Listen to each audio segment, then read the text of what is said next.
and a very attractive stand. So if you haven't purchased your game ball ticket yet, this is one.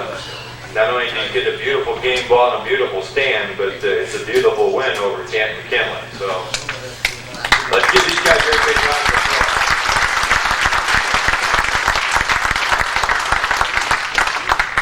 Okay, Father is not here this morning, so Devin Jordan. We'd like to get Devin Jordan to come front and center, please.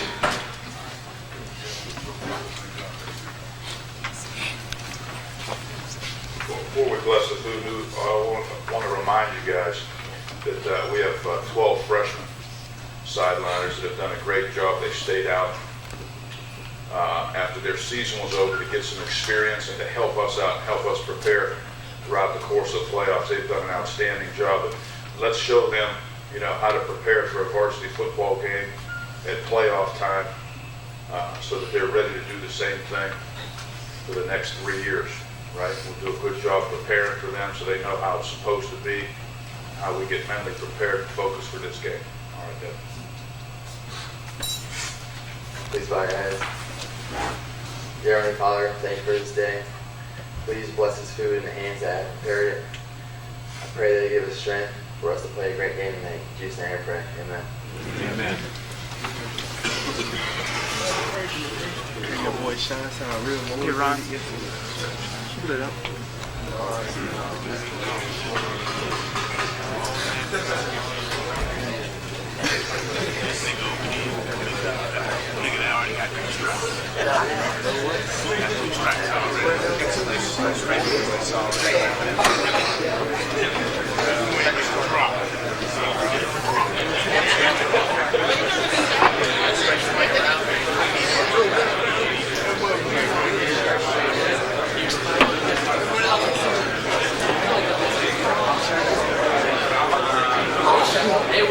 Okay, we'll have our players of the week come up.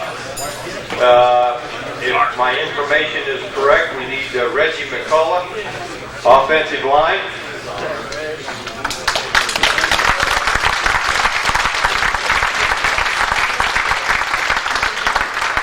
Ricky Johnson.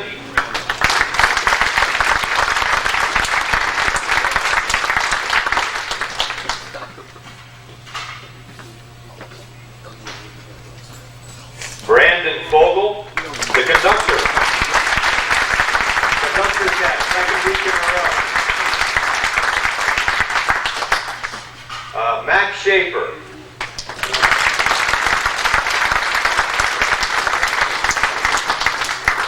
And who am I forgetting? Jamal. Jamal's not with us today, so let's give a round of applause anyway. 3 picks. Okay, we'll do this the same as we've been doing it. We'll have the coaches go first, then the players of the week, the head table, and then Mr. Steyer will bless the various tables as he sees fit. Enjoy the breakfast. Yeah.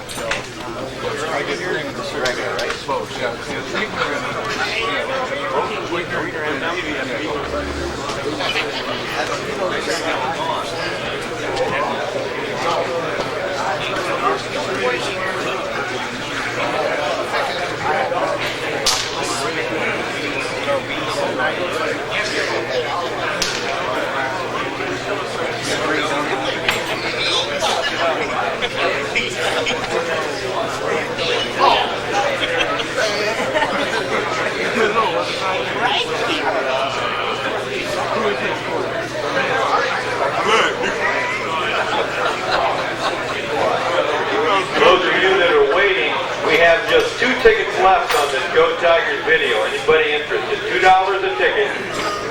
There's only, I think, 20 tickets, 21 tickets in the entire drawing, courtesy of MassillonCrowd.com. So if you have a DVD and you don't have the Go Tigers video, here's a chance to get one for $2. Don't do it. No. Right. Folks, we're finishing up. I'm going to leave you with 2 thoughts here. I'm going to address the whole group on this. So I'm speaking to the players. I'm speaking to the sideliners, I'm speaking to the coaches, I'm speaking to anybody in this room that truly values this football program. And what I'm going to say is real simple. You might not like it. I got to tell you, as our coaching staff prepares these kids each week to prepare for football games, we would have no problem whatsoever if we were on a college campus and we woke these kids up every day, got them ready for breakfast, got them in the weight room in between their classes, got them prepared for games, and kept them on the straight and narrow. We keep a great focus. And even though we don't have that opportunity to have them on campus in a college situation, I think our coaching staff does a pretty good job keeping a lid on things and keeping it tight. All right, but sometimes there's things that go on within and around this football program that is talked about too much by too many people in the community, on the internet. All right, some of it has to do with the way we're practicing or playing. Some of it has to do with the personal lives of others. And without going into it too deeply, I got to tell you that I'm disappointed in a program that's supposed to be this important that we have those things going on. Okay? I'm tired of seeing or hearing, because I don't read the internet. Some of you folks that are on it all the time, I won't even give that thing the respect, for me to even get on the doggone internet, because it's not credible enough for me to waste my time there. You understand what I mean? It's not even credible enough, some of the gossip that goes on there. But I'm going to tell you something. If I ever hear about or read about anything said about any player or coach around here again, I'm going to tell you something. While I'm the head coach and athletic director, there's going to be some hell to pay, and I'm going to seek people out, and we're going to find you, and you're going to quit doing it. If you want to be a part of this program, and you want to be a part of something special, and it does come with some responsibilities, all right? And I say the same thing for the coaches as well. The fact that I have the opportunity to be the football coach here, all right, is something that I hold very, very special in my heart, and it comes with many, many, many, many responsibilities.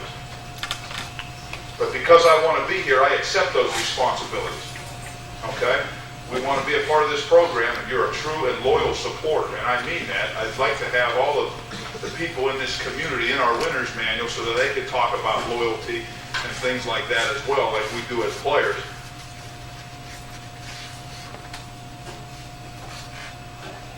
But I'd love to be able to educate you so you knew how to create the right environment that's most conducive to winning a state championship. Okay? And the reason why I talked to you today about it is because it's important. It's important to me as a football coach here. All right? Because it would help me create a better focus if we could get people on a page. It's important to our coaching staff. It's very important to Stu and Ty in the weight room. It's important to the classroom teachers. Okay? But the thing that I don't want to see anymore, and I know this better than anybody else, because you guys will all remember a nasty rumor that was spread about me a couple years ago that obviously wasn't true. But you'll remember a rumor that was spread about me, and I'm going to tell you something. It may be, and I don't mind telling you this because I'm a strong enough person to be able to admit this. It was the most painful thing that I went through in my life. The most painful. I've been in surgery. I've broken my leg in half. I've experienced separated shoulders. It was the most painful thing that I had to deal with in my life. It was probably the same for my wife. The only thing I could liken it to was the death of my father, the death of Coach Dukes when he passed away when I was younger. That's the only thing that I would liken it to.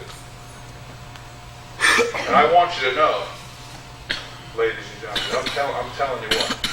That didn't happen from the outside. I know you've heard me say this before. It happened from within inside. If we started cleaning up our house and took care of our house a little bit better, none of these things would happen. I don't want to see a player who is younger, 20 years younger than 37 years of age, to have to deal with the same kind of pain. You understand? The pain of gossip, the pain of people talking about you, the pain of people looking at you funny, because wherever I go in Stark County, I still have to deal with it. Okay? And I'm going to tell you something, it pisses me off It's like I tell the players, all right? I don't let it make me turn my tail. I don't get into a situation where I'm going to allow it to make me quit. All right? I refuse to let it beat me. I refuse to let it affect the way I do business. I refuse to let it affect the person that I am, and that's exactly what I tell my players when it happens to them. But that doesn't mean I like it. And I'm going to make that statement about it, and that's it. When you're dealing with 16, 17, and 18-year-old kids, sometimes we send the wrong messages, okay? And it's important that we continue to work on these things. It's very important to me. I've been here for 5 years. If I would even like to be here longer, those are some things that have to really improve around here. They have to improve, okay? Because it does affect the lives of our players. And the one thing that I would say to you is we would make fun, you know, back in the old days, and even some today, you would make fun of women for gossiping, right? That's just like a woman would do. I hate to tell you, men are worse than women nowadays. I don't think you're going to find a woman on the internet worried about gossip on Tiger Town Talk for the most part, or, you know, on that football, you know what I mean? What's the football one? JJ Huddle? You're not going to find too many women on there, are you? Right? Mostly men. Wouldn't I be correct in saying that? So, I mean, let's take a little lesson. We're trying to raise kids the right way. All right? We're trying to protect 16 and 17-year-old kids. You know why? Because it's their right. If somebody wants to talk about me, they already have. They can continue to. It's not gonna break me. And I hope I can be a good example to any player that happens to in this room. Okay? That's really important to me. The second thing that I wanted to announce to the group today, on a very positive note, this is the first year we don't have anybody lost due to eligibility. Clap it up for these kids.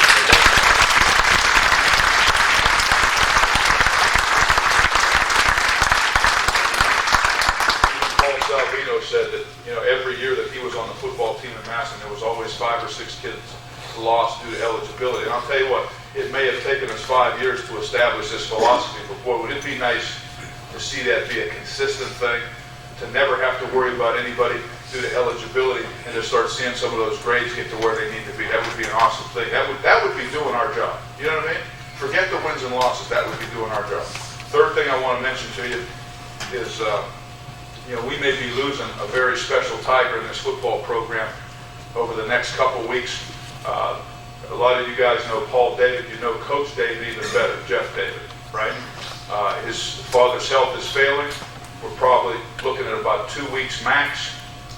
And, you know, if you don't know Mr. David, and you guys are too young to remember Coach David, all right, the reason why you get a chance to practice and play on that turf out there is because of Mr. David. Very loyal Tiger to this football program. When you see the statue come in for the Walk of Pride project of Paul Brown, that's because of him as well. So, I mean, he's been very generous, obviously. And, you know, granted, he's been in and out of this program for a number of years. But when he's involved in the program, he makes things happen financially for us. But he will pass away here within the next 2 weeks. I will make sure that I visit him personally. It's kind of a touchy thing, so it's not like anybody can get in there anyway. I'll be fortunate enough, and I'll pass along your regards when I visit him this morning. And as I probably say goodbye to him, to be honest with you. But in any case, we've got a game to play. And I'll tell you what, these kids have focused and given themselves an opportunity, and that's what we're excited about here tonight. Okay? I'm excited for them. I'm excited about the way I believe that they can play. And I'm very proud to say that they're ready, and it's in their hands. So we're going to wish them well, and then I'm going to turn this over to Joe Curtis. And I'm going to have you guys back at 3 o'clock, no later than 3:15 now, fellas, okay? Just to make sure we're on time and everything's going as well as we need to. So 3 o'clock, no later than 3:15.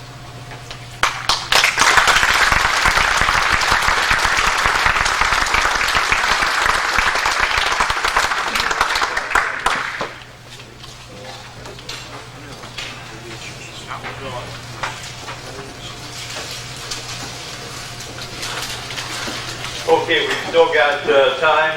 If you haven't gotten your game ball tickets, you can come up and purchase some last-second game ball tickets from Ron before we do the drawing. Get the game ball, also the very nice stand. We'd like to welcome the freshmen that are here. We hope that you enjoyed today's breakfast. And once again, how about a nice round of applause for everyone here at the Elks who prepared this great meal for us.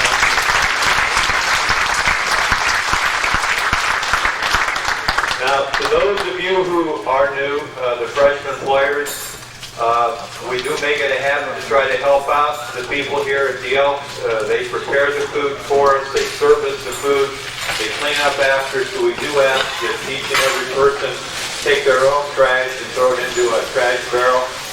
There's a couple on the way out, so do your part to help keep this at least a reasonable amount of work for this crew that's here.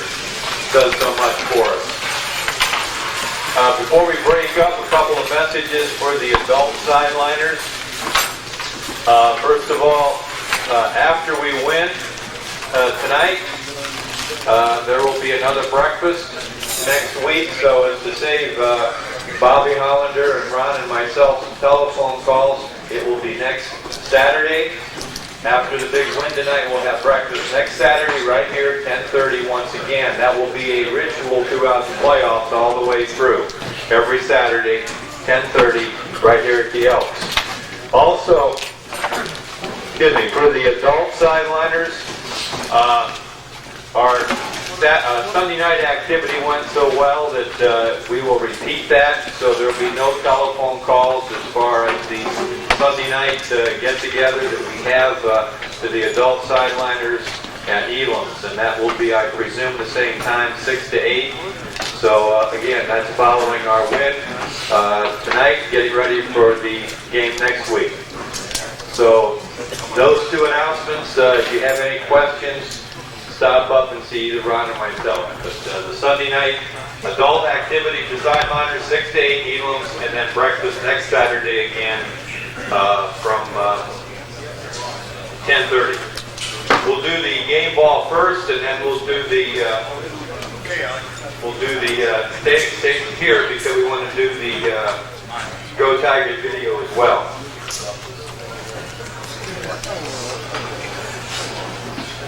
Okay, the winning ticket for the game ball, 451 544.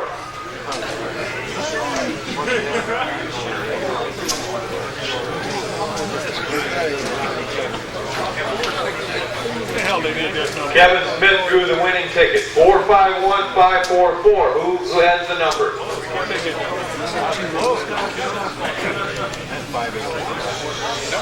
Everybody check your numbers. If you don't, pick another one. Pick another one. Do it again. Check back in the kitchen. No, it takes time. Some of these guys buy an awful lot of tickets, fellas, so it takes some time to go through it. Hey, we got a winner. AJ.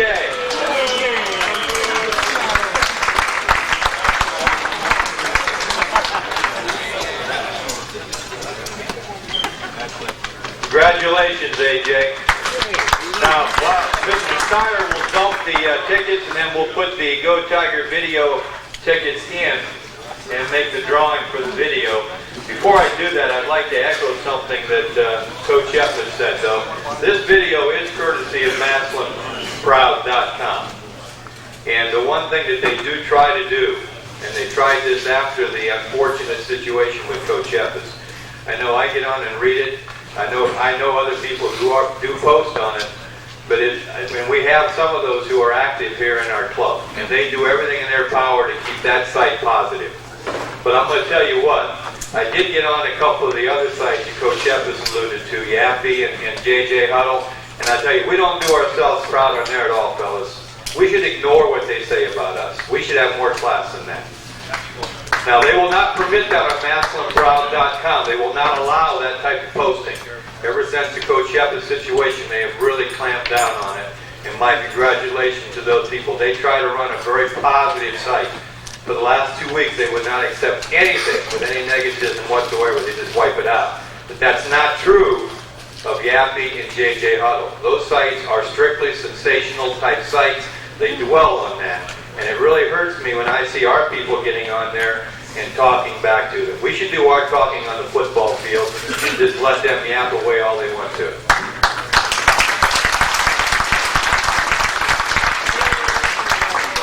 Okay, our thanks to Massillon Proud for donating this, and our thanks to Massillon Proud for trying to keep their site positive and trying to support this program. Fellas, we know who you are out there, and we thank you for it. Let's continue that effort. The winner of the Go Tigers video, donated by MassillonProud.com, Jerry Vance.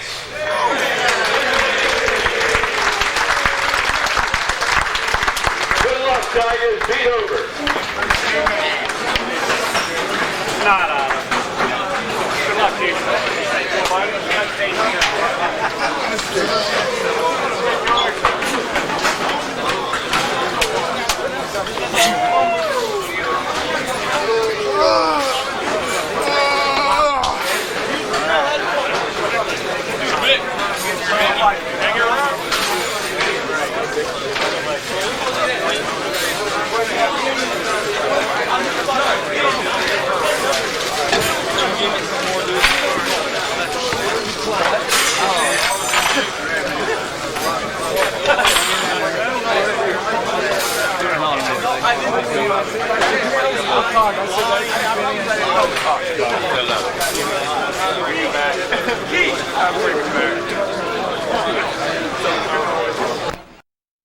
North Canton's colors, orange and black. The Tigers, of course, orange and black. Also sort of fun, early on, the general admission seats filled up pretty quick here, Joe, on the Massillon side. But I think the Hoover folks are still having tea at home. Yeah, I think you're right, Jimmy. As you look across the field, very, very few people sitting in the home stands. Some students here, but other than that, not too many people. But the Massillon side filling up very quickly. Both general admission areas already filled. And the field really doesn't look too bad from here. Weather is cold, obviously, and as we can attest to. But other than that, the field really does not look like it's in too bad of condition. You've got a little spot out there in the middle that looks a little like the grass is worn down. But other than that, not too bad, Jim. Yeah, it's not a muddy field, not a wet night. A little dark to the north. As long as that stays away, it looks like one of those science fiction movies where the fog is going to come in. Cloud bank to the north. As long as that stays up there, just going to be a colder than heck night for you Nordic types. Halloween's over, isn't it? Well, it doesn't look orange and black on the field everywhere. I know. We're garbed in our orange and black up here in this press box. We haven't taken our uniforms off yet. That's the difference. That's, I'm not about to take anything off, fellas. It's cold. I know. a lot of loyal Tiger fans in those metal seats. They're puckering up, and they're going to enjoy a beautiful night. You know what? Give North Canton people a lot of credit because these are relatively new stands on this side. I know that.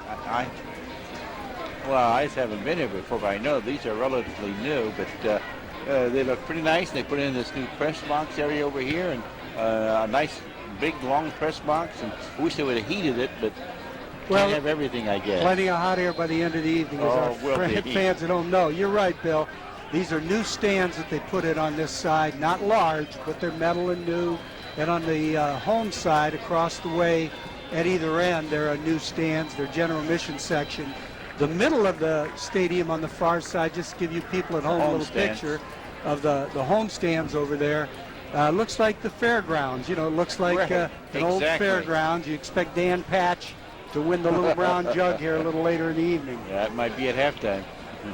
Boy, they've got a roof, too. One of the few stadiums that has a roof very similar to Tiger Stadium. And, of course, the one thing the roof does for you, regardless of where you're at, is it helps with season ticket sales because people know that they can go to the game each week regardless of inclement weather or not and have a good seat and stay dry. So yeah, it's a nice stadium. It's small obviously, but a very, very nice stadium, very well kept up by these Vikings. Yeah, it looks a little bit across the way like if you remember the Alliance. Yeah, over at was it Hartshorn? Hartshorn. Again, the old-time fairgrounds looking grand stands like at Bel Air, like at places like that. But as Joe said, the field, though it's worn in the middle, should be a pretty fast track. I don't see it being a big problem at all. Do you, Joe? No, you know, and the interesting thing to talk about, and we can't speak for North Canton Hoover, obviously, no one knows what their plans are, but should North Canton ever decide to enlarge their stadium, they certainly have the room to do so, because both ends are really wide open, and you could put in some really nice end zone bleacher seats, very similar to what they have at Massillon or at Fawcett. So they could add a considerable amount of seating at any time. They'd have to move the scoreboard up, because the scoreboard now is kind of at goalpost level. It's not really up in the air, but they have very limited. I think probably those are probably band seats, I would suspect. Yeah, that's what they at are. both ends On of the both stadium ends. for the two visiting bands. So other than there's the visiting band and the home band, but other than that, they have a lot of room for growth here, should they elect to do that somewhere down the road. And they've had a very good program over the years. Coach Hertler Sr., of course, had success here. Then Coach Glass, who had been in Warren, came here and had success. And now young Donnie, relatively speaking, compared to us, young Donnie Hertler. Everybody's young. Yeah, has done a good job here. And they've been right up there with Perry over the last couple of years as the teams contending for that Federal League Championship every year. Okay, guys, welcome back, and we will talk Tiger and Viking football after we take this time out. It's a Division I quarterfinal action, first week of the 5-week state championship playoffs. And guys, both teams on the field warming up now, and we were concerned, I know, all week long about the weather itself, with the rain and a little bit of snow and all that stuff, but it's turned out to be here tonight. It looks like it's cold, no question about that, but other than that, looks like it's going to be pretty good. Yeah, cold always affects the game a little bit, especially at the beginning. The initial hits, sometimes a pass gets dropped if it's thrown a little hard. Sometimes a ball pops out. Probably more than anything else, the air in the ball is different than in warm weather. So the punts are a little deader. The kicks don't go quite as far usually. Sometimes it bounces a little differently, cold weather. But hey, for high school football, this ain't bad. No, I'll take it. No, especially in Ohio. You know, it is Ohio, so we have to remember it does get cold in Ohio. It's that time of the year, and Tigers hope to be playing several weeks from now when it will be even colder. But the important thing is the field condition, and the field condition looks very good. Actually, the cold weather will help that, because it makes the surface a little harder versus a mushy surface if it was warmer and had a little bit of moisture on it. So actually the cold weather with the harder surface should help the Tigers a little bit here tonight. Okay, guys, so let's start taking a look at the two ball clubs. And Jimmy, you want to go with the Tigers? Well, yeah, the Tigers, as they enter this ball game, on defense, they've got to keep their eye on whether or not number 14's in the ball game. Lukens is a game breaker for them. He's got great speed, and Joe talked more about him when he talks about Hoover, but it really is affecting the Tigers' view of things. He's the one kid on their team that is the big play kid, and the Tiger defense has to always be concerned about where he's lined up, whether they use him as a decoy or whether they're actually going to go to him. He caught the big touchdown pass against us last year. As far as the Tigers on defense, we have a young man that won't be playing tonight, school suspension. Let's just say right up front, Jamal Ballard isn't here. That isn't end of world. When a program like ours has a kid down, whether it's injury or whatever the reason, there's other young men waiting for the opportunity. Ryan Hill's ready to step in at that cornerback spot, and we'll have plenty of support as Marquise Scott will be coming back this week and should get some playing time. Jarvis is back there, has done a great job. Of course, my gosh, McConnell has been so solid over the last couple of years. And the playmaker, Billy Relford's back there too. So I'm not concerned about that as far as our secondary. So we're about as healthy as you can be. My gosh, we're 11 weeks into the season. You can't complain about that. On offense, the player we really miss more than anybody else probably is the Roddy kid. That's the running back. On offense, exactly. Right. The young man that's gave the little bit of other look when Ricky Johnson wasn't carrying the ball. Right. Roddy is the guy that was really coming along. But that opens the playbook a little differently. As we've seen, maybe all of a sudden it brings Stevie Himes in a little more to be the alternate running option. It also brings some other kids into the game as a wideout, and we go to no back or one back. So we're okay. We're all right. There should be no reason from a personnel standpoint that we should be saying, oh my gosh, this week. Okay, Joe, what about the Vikings? Well, you know, it's an interesting contrast of ball clubs here. The Tigers, the offensive-minded football team with a great defense, but we're looking at a team in Massillon that has rushed the ball very successfully this year. Hoover, on the other hand, has been very, very stingy against the run. They have allowed just 714 yards and 295 rushing attempts. That's a 2.4 average, and when you look at the Tigers offensively, they're averaging about 4.5 yards per carry. So there you've got, you know, the proverbial something's got to give, you know, strength against strength, so to speak. On offense, Hoover has run the ball for 1,968 yards and 425 attempts, so they're averaging about 4.6 as well. These teams, and when we come back from break, we'll take another break, and when we do, I'll come back and we'll compare the two teams all the way down through. But they're very, very comparable in what they do. They each have an outstanding running back, Massillon, of course, with Ricky Johnson, and Kurt Lukens for the Hoover Vikings. Now, the Vikings may have a little more depth at that position. As you fellas talked about, the injury to Roddy has necessitated some personnel moves by the Tigers. Tuffy Woods has stepped up and played well. Stevie Himes is getting some looks, and the Tigers moved up some freshmen this past week, and they worked all week. They stuck in there with the varsity, and they're dressed tonight and out there warming up. So probably the advantage in depth, though, at that running back belongs to the Hoover Vikings, with not only Kurt Lukens, but Jim Pope and Alex Ramsey and a couple of others as well. Providing they had a couple of injuries themselves last week, so it's going to be interesting. Everything is secret as far as who's going to play. Dan Irby, another fine tailback, limped off the field against Jackson. We're not sure if he's going to play or not.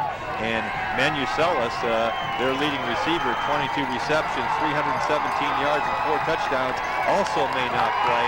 And the fullback, Cabellis, has been hurt. So it's going to be interesting to see exactly what transpires once this game gets underway. Bill? All right, guys, and as always, our pregame brought to us by Buffalo Wild Wings. And we'll get back and talk more Tiger Viking football after we take this time out.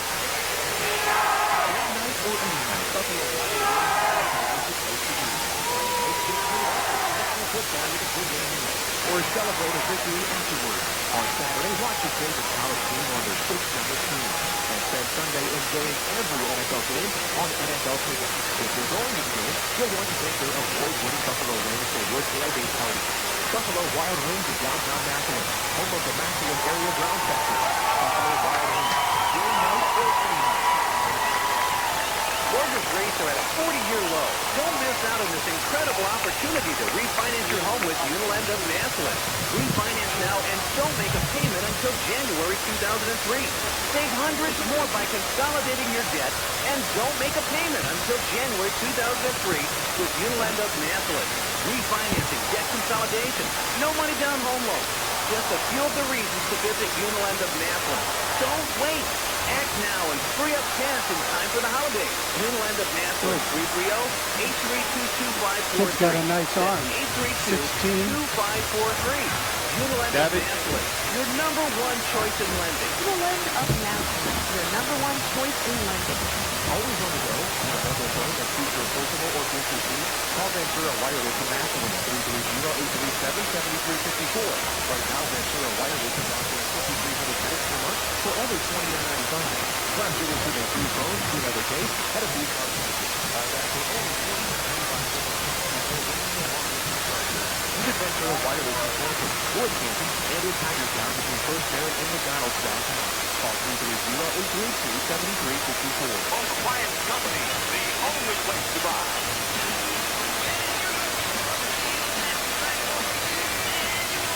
I'll be singing our song too.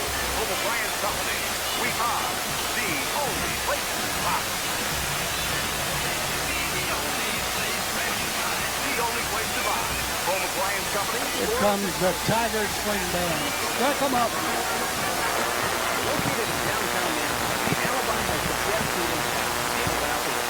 Good Tiger rag.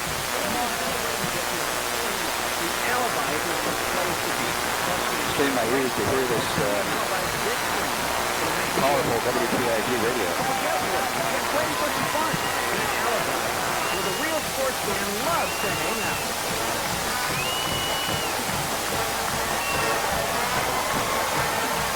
Back here at North Canton Hoover Viking Stadium, quarterfinal action, the state playoffs, Massillon Tigers over Vikings. And as we see on the field, Tigers and band is now arriving here on the track. What else? Go ahead, Jimmy. Yeah, it sounds great. The fans really appreciate it. It gives them an opportunity to get off those keisters, off those metal seats, and get a little bit of blood flowing. Joe's going to talk a little bit more about the matchups as I'm watching the warm-ups out here. I'll tell you, the Savage kid's got a good arm, the quarterback. He does throw a rifle, so this is not an everyday oops kind of ball club. They're a fine ball club, a very workmanlike, and they're not going to make a bunch of mistakes. They're pretty steady. Joe? Yes, they are. And we'll take a look right now at these two ball clubs, do a quick comparison. Coaching-wise, Rick Shepard's 5th year, 42-14 for Massillon. Don Hurtler Jr. in his 7th year at Hoover is 60-18. Looking at the team stats breakdown for the year, and this is where it's interesting.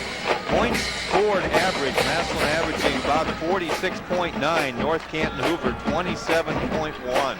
Points allowed pretty even, Massillon giving up an average of 10.9, North Canton 12.1.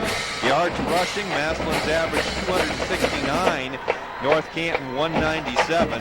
Passing average for the Tigers, it's 144 to 98 for North Canton. And the total offensive average, 413 yards per game for the Tigers, 295 per game, almost 300 for the Vikings. Yards allowed, 161 by the Tigers, 244 by North Canton. Now you look at the individual matchups at quarterback. Matt Martin, Jim Savage, very, very much a clone of one another. Matt Martin, 86 of 153, 1,258 yards, 19 touchdowns, and 4 interceptions. Savage, as Jim pointed out, can throw the ball. 71 of 124, 899 yards, 12 touchdowns, and only 2 interceptions. So both of these teams have tremendous touchdown to interception ratios. Rushing the football, Tigers, Ricky Johnson, 1,104 yards, 19 touchdowns, and 148 carries. Now, for North Canton, they have that proverbial bevy of backs that run the football, and Kurt Lucas has carried the ball 98 times for 513 yards and a 5.2 average, 8 touchdowns, while Pope, 126 carries for 604 yards, 4.8 yards per carry average, and Danny Irby also coming along lately for the Vikings. When we look at receiving, Pete Manuselis, 22 receptions, 317 yards, 4 touchdowns, leading receiver for the Vikings, but may not play tonight due to injury. And I apologize, I said Cabela's. It's not Cabela's that's injured, it's the fullback Corey Klein, number 41, 5'8", 213-pound senior. He may also not play tonight. For the Tigers, their leading receiver, obviously Devin Jordan, with 23 receptions to 22 for Manuselis, and with 494 yards to 317. Jordan 7 touchdowns to Manuselis' 4 touchdowns. So the Tigers won 5 of their last 6 ball games, including that big one last week, 34-17 over Canton McKinley in the traditional finale. And North Canton, the Federal League champs, started out the season a little rough with 4 straight games against teams that would make the playoffs, and just 3 points separated Hoover from a perfect season. So they lost a couple early to Bookville and Louisville, but have rebounded very, very strong to come on to make the playoffs and win the Federal League outright.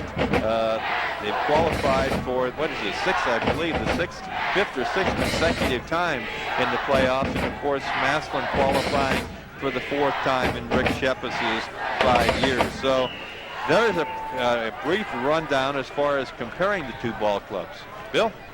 Alrighty, and Jimmy, you are not leading the cheers, I don't believe, but you're a part of it. Yeah, I'm having a ball. I What the heck? know, I know. You know, as everyone knows, this is not what's called neutral broadcasting. We're Tiger fans, just happen to have a mic.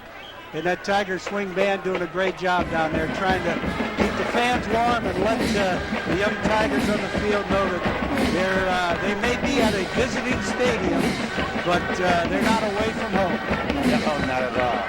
Tiger Swing Band now turns around, football team out on the field, working out right now, doing their stretching, just to ensure all those ligaments and everything else are stretched out enough so that we'll have no problems once the game gets underway. The swing band playing what else? Tiger Rag for them, Jimmy? Well, you can't say enough about the job Chris Smith has done this year, coming back to direct the Tigers Swing Band in addition to his administrative duties when the Tigers needed a band director, and he knows all the tricks as he's lined his Tiger Swing Band up right next to where the Tigers are warming up and let loose with Tiger Rag, and I'll tell you, he's really pumped up. So if the team and coaching staff is nearly as pumped up as the band director, it should be an interesting night. But one of the things that everyone's talking about was the conclusion of last week's Canton-McKinley game when Rick Sheffis gathered the football team at the center of the field in a circle around him and then invited Chris Smith and the band out to surround him. The cheerleaders were also invited,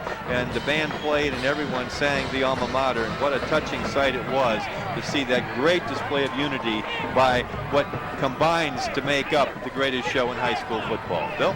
All right, guys, we'll come back and talk Tiger Viking football after we take this time out. Quality Computer, located in downtown Nashville, is the area's only authorized dealer for the high-quality Ultimate Computer line. With service open starting at just $5.99. They specializes in Fremont Avenue, just west of the bridge. That's a good idea. I knew I'd do something right, I think.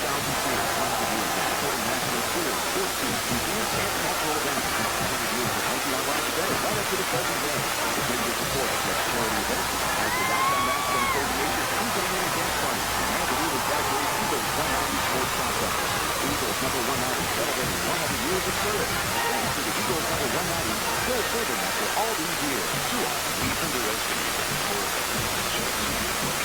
of a 15 years, or the smallest volunteer. All of them volunteers. The dedicated volunteers of Massillon Community Hospital are essential members of that healthcare team. Throughout a typical year, more than... And guys, let's take a look at the starting lineups. Joe, what about the Vikings? Okay, Bill, we'll look at the starting offensive lineup for the Vikings, and in that lineup we will include number 14 at split end, Kurt Lukens, 6'3", 205-pound senior, Stark County's most valuable player this past season. And as we mentioned, he's the straw that stirs the drink in Hoover, both offensively and defensively. He's rushed the ball 98 times for 513 yards, 5.2 average, 8 touchdowns. He's caught 20 passes for 186 yards and 2 touchdowns, and he also leads the team from his middle linebacker position defensively, as he has a total of 69 unassisted tackles, and that's more than double the amount of their second leading tackler.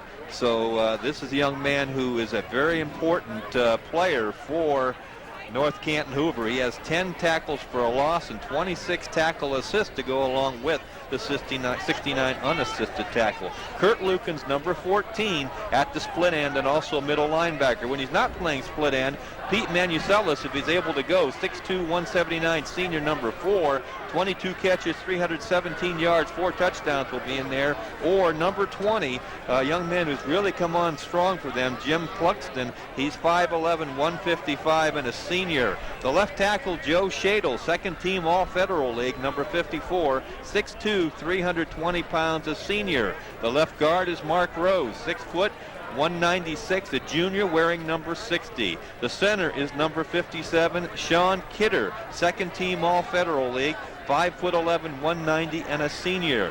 The right guard, number 61, Jordan Roth, first team All-County, 6'1", 261, and a senior. Playing right beside him is fellow first team All-County Right tackle number 77, Chris Teeter, 6 foot 274 and a senior.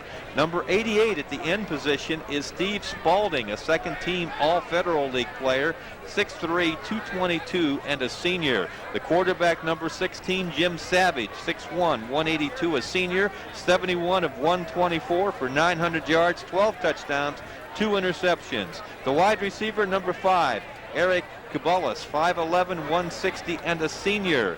The fullback we believe will be number 90, Chris Daluski, 5'11", 183 and a junior. And then the trio of tailbacks, number 14, Kurt Lucan, 6'3", 205 senior. Number 9, Dan Irby, 5'9", 166 senior. Number 22, Jim Pope, 5'7", 177 senior. 126 rushes, 604 in yards, 4.8 per carry average. Couple of great kickers as well. Lambros Paxos, their kicker, 3 for 3 in field goals, 25 of 30 PATs. Their punter, J.C. Heightway, averaging around 34 yards per punt. Bill? What about the Tigers, Jim? Okay, guys, the Tiger offensive ball club at the center spot, number 54, Reggie McCullough, 5'11", 271 and a senior. Left guard, number 74, Vince Volpe, 6'1", 263 and a junior. The right guard, number 72, Tim Dewald, another junior, 5'10", 255. Right tackle, J.P. Simons, 78, 6'6", 309 and a senior. The left tackle, number 75, Bradley Grizzard, 6'2", 312 and a junior. At the tight ends, and I want to talk about that a little bit tonight. We're going to see a little bit of tight end action tonight with that Tiger running game. You're going to see George Pribich in there, number 89, 6'4", 233 and a senior. You're also going to see number 96, who is Keith Wade. Keith starts on that defensive line, but he's been getting a lot of action last week and this week too at a tight end. Gives the Tigers another blocker there. He's 6'1", 250 and a senior, and a very good blocker. Also J.C. Caprita, 18, 5'11", 185 and a senior will be there. And the young guy who's in there on passing situations a lot, A.J. Collins, number 99, 6'1", 190 and a senior. A.J.'s a junior, isn't he? He's a senior, pardon me. Okay, at the quarterback spot, number 13, Matt Martin, 5'11", 206 and a senior. The running backs, number 32, Ricky Johnson, 6 foot, 193 and a senior. Also, you'll see Tuffy Woods in there often when we go into the eye at the up back. He's 5'8", 178 pounds, wears number 30. Flanked out, Devin Jordan, number 82, 6'1", 192 and a senior. Stephon Ashcraft, number 3, 5'6", 167 and a senior. Number 8, James Helschel, 5'10", 171 and a senior. And we've seen Billy Relford in there, spotted in there, number 20. Billy, not a big guy, but has great hand-eye coordination, great ball skills, 5'7", 155 and a junior. Bill? All right, guys, again, we'll come back and talk Tiger Viking football with you again after we give you this timeout. For the band review? Yeah. Okay. I'm proud of our kids. Looks like both fans are going to be involved. They are. We're going to join them for the national anthem.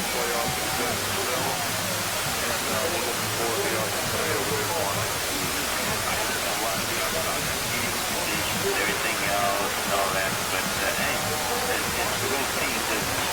Well, for both teams had a chance to visit the field yesterday. It's in great shape. It'll be a fine service. I heard, I think we were able to catch that. Johnny had a team practicing on that field. I know they didn't practice on it last night because somebody Who's 44 for us? Dallas Gunn. Could be. That's it. Why? They had him lined up deep instead of like an H-back. Ray said start giving things away, you know, whenever we're coming back. Oh, okay. We got 6 minutes anyway. So. Okay. what about the line? What are they like? Teeter. They got some good size on the offensive line. Keep track Teeter's with have an attacking style of defense. You want to listen to that hiss during the... That is about me. Okay. Kind of like a quasi 5-3. It's a 4-3 principle with, but they're playing a 5-3 defense, 5-man front. Is it a hiss and python? A lot of good players over there. Irving plays in the secondary. Lukens plays, obviously. He's always a player. Yeah, he is. He's on his way to Ohio State. He does a nice job. Okay. Now, with the conditions and, boy, the bitterness of all that cold and everything else, I was thinking more maybe of a ball control running type ball game. It depends. Depends on how well the receivers are hanging on to the football. And, we'll wait to see how the field is. Final question, George, as always, what about the injury? We still have Terrence Roddy out. Jamal Ballard is out with a discipline situation. But everybody else is healthy and ready to go. All right, good.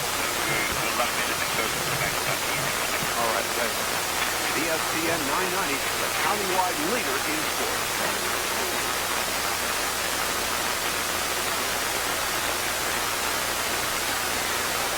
Opportunity to refinance your A friend of mine who's an official said that until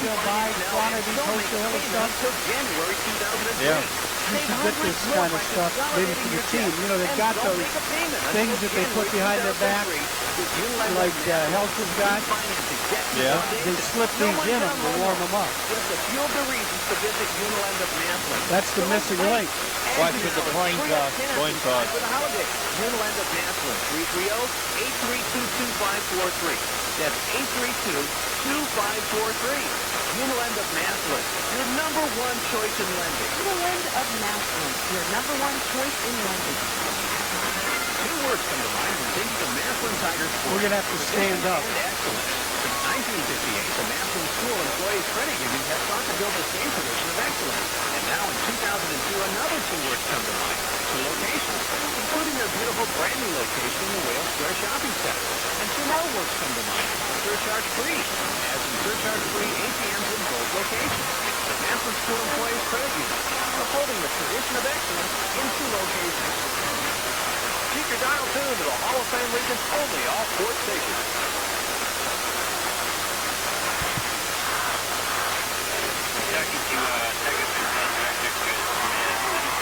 Keep it in your pocket. Take a look. It's got to stay in your pocket inside. Thank you. I may borrow it as the game goes. Anytime. How long does it last? 6-7 hours. Hunters use them. And I guess you can seal them and then reuse them.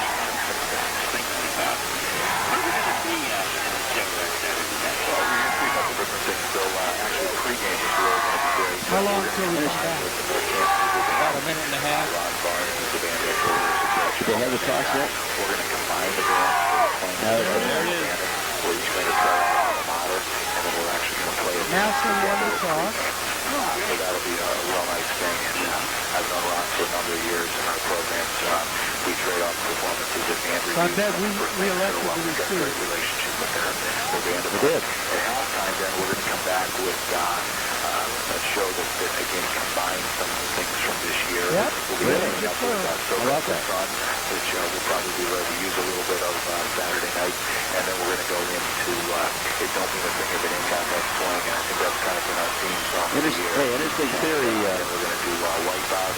Interesting theory from an official friend of mine. This is going to be all wet. He said that North Canton may incur the disfavor of the HSAA because of the Monday decision. They would, Joe wouldn't, what's his name? Would not move it. And he says, well, okay, it's your call, but they may get a few bad shots because of that from, who knows? He said, that's just his theory. Woo! They put it on at the end.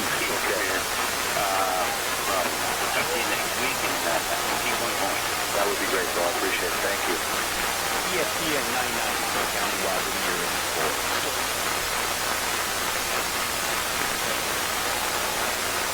The countywide leader in sports is in cyberspace.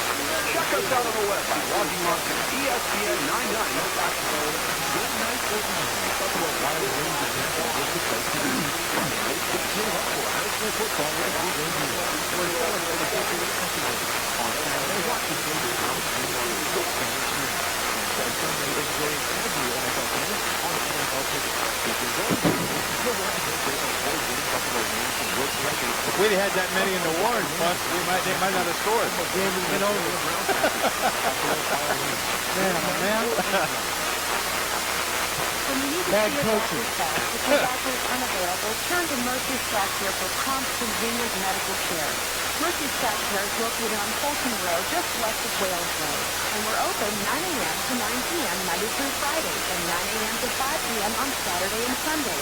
Best of all, at Mercy Stack Care, you never need an appointment. Mercy Stack Care, we're here to care for the people you love.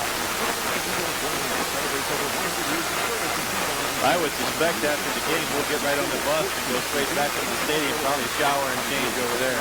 Oh, we have to because we came dressed, so we have no choice. I'll just say a couple things and joke and we'll get into the whole stick. I'm going to start giving away some prizes if we come back. Okay. What are you going to give away, Bill? The stadium.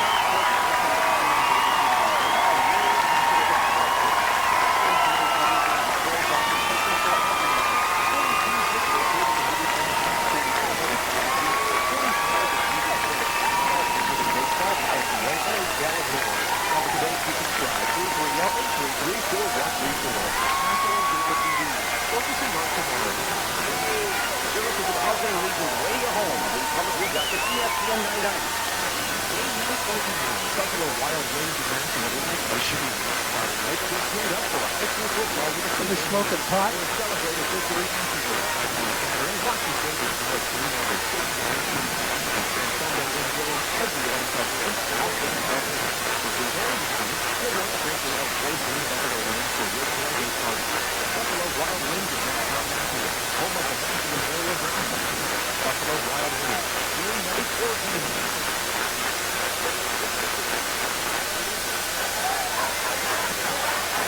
Back here at North Canton Hoover Viking Stadium, and folks, before we get on with our football analysis here, ESPN 990 proud to be giving away a lot of prizes during the course of tonight's action, and that's going to include, we got some gift certificates from Rocky's downtown, from Capolini's Restaurant, from Buffalo Wild Wings, from Taco Bell, even the WWE. For those of you who are into all that body slamming stuff, we're going to be in Columbus next week. We got plenty of those tickets that we're going to be giving away. And then perhaps our two biggest prizes we got, a couple of the DVDs, courtesy of Home Appliance. And one of those will be coming up here sometime during this first half. And then the second one will be giving away in the second half as well. And we also invite you, of course, people tuning in, and if you want to watch the game on the TV, it is live, of course, but hey, stay with us as well, because you don't want to miss receiving some of those nice prizes we're going to be giving away, and you stay with us at the same time. So with that, let's start off with a gift certificate from Rocky's and also one from Capolini. Our number, 330-837-9900. We're going to take the 9th call for the Rockies, and then we'll take the 14th call from Capolini's. Good luck, Ray, back there. Answer that phone. Where's my phone? Let me start calling. I know. Okay, guys, go ahead. Well, the two bands have taken the field. It looks like this is going to be a nice gesture. The Massillon Tiger Band and the band from North Canton Hoover High are both going to be playing together that national anthem. It's going to be a moment or two before they get the directors out there to get that all started. The Tigers won the toss. They elected to receive. Here's the national anthem.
it brings back a lot of great memories. Remember the old days when both bands would always march down the field at the beginning, always, and play the national anthem together. Yep, and go back. Remember they used to decorate the goalpost at Massillon.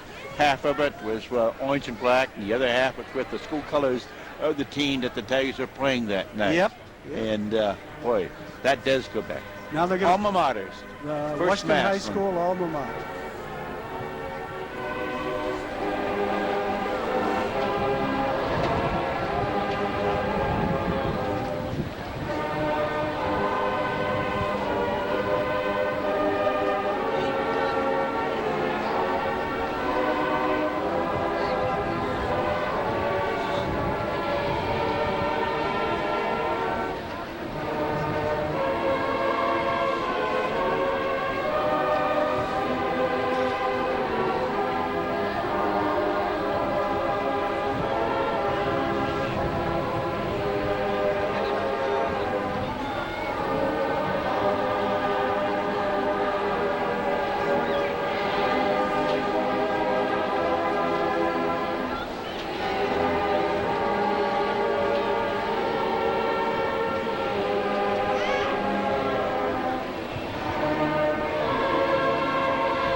Massillon alma mater, and now the North Canton Hoover Vikings and their band with their alma mater.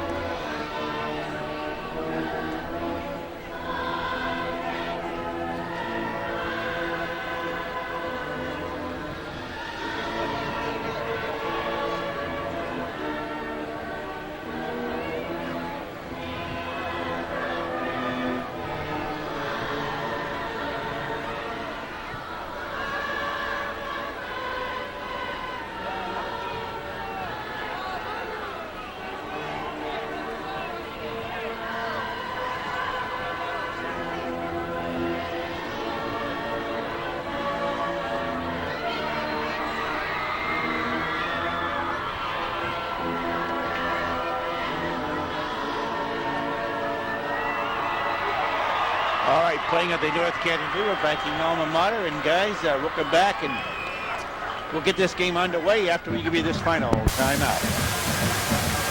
You gonna be able to see, you want them to sit down? No, it's all right. Nothing else to stand up.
Okay. If you're in need of cosmetic restoration or looking for preventative mental care, call Dr. Mosher and schedule your appointment. 330-834-5333. Dr. Mosher is a common with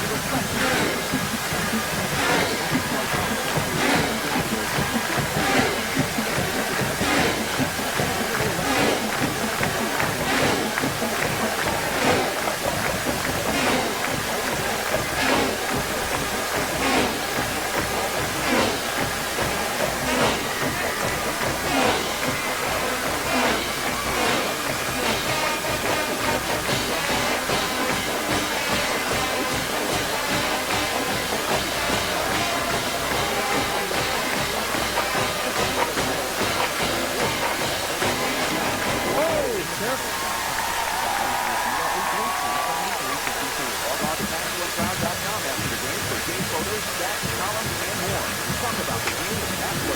Holy.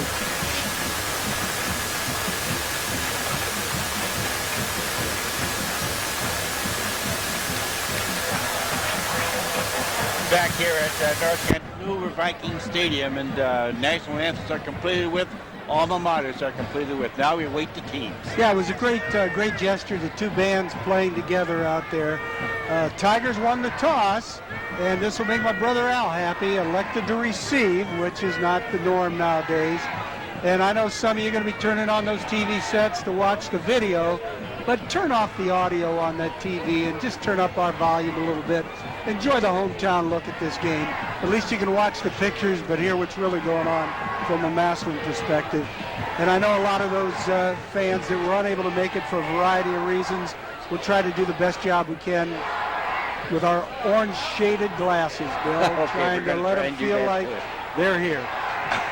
And also, of course, as we mentioned, we got lots of prizes to be given away during the course of the broadcast tonight. So you want to stay tuned with us for that also and give you a chance to pick up some of those. And I know we've already had some winners, and as soon as I get that information from Perry over here, why we'll pass the names of those winners on to you as well. As we said, we got a lot of prizes to be given away. All right, here we go with some of them anyway. David Wright of Canton got a Rockneys gift certificate. Also, Cheryl Ricker of Massillon gets a Capolini's restaurant certificate. And Brent Harris from Massillon is getting a Taco Bell certificate. As we said, we got a lot of Taco Bell certificates to be given away. Buffalo Wild Wings. We've got the WWE, if you're interested in the wrestling in Columbus next week, plenty of them. As we said, we also got a DVD to give away sometime during the first half of this broadcast, courtesy of Home Appliance, and also a DVD in the second half, courtesy of Home Appliance with a DVD. So lots of nice prizes, and already congratulations, David Wright of Canton, Cheryl Ricker of Massillon, and Brent Harris of Massillon. They're going to do some eating. I'm going to do something too. I'm going to tell these scouts from out of town that they should pay attention to the national anthem. You know, get a little respect to it, huh? Hopefully so. I'll go tell them. Here we go. We got some more winners coming, I see. Well, we've got a score here. Okay. Final score. I guess this a final score? Final score. Akron U defeats Marshall 34-20. Leftwich, the quarterback, got hurt. That they said I heard a broken shin. Had a broken shin and still passed for 300 yards. Oh, geez. So Akron gets that one as they knock off Marshall 34-20.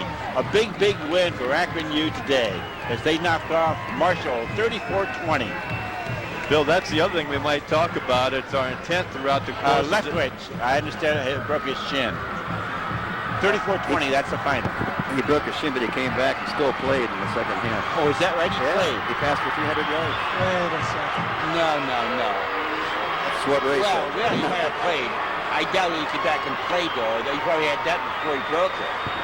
Those splints must be tough. Oh, let's mention to our fans also, Bill, that throughout the course of this ball game, it is our intent to bring you the scores from around the state and other key ball games, the Ignatius Warren matchup and several others. So stay with the ESPN 990 Sports, WTIG, and we will keep you abreast of what's happening throughout the state of Ohio with these Division I playoffs tonight. The Hoover Vikings are on the field, and here come the Massillon Tigers. Tonight, the Vikings are the home team on the scoreboard, obviously, as they host this first-round playoff game. They're dressed in their black uniforms with white numerals, white trim, trimmed in orange, and the orange helmets.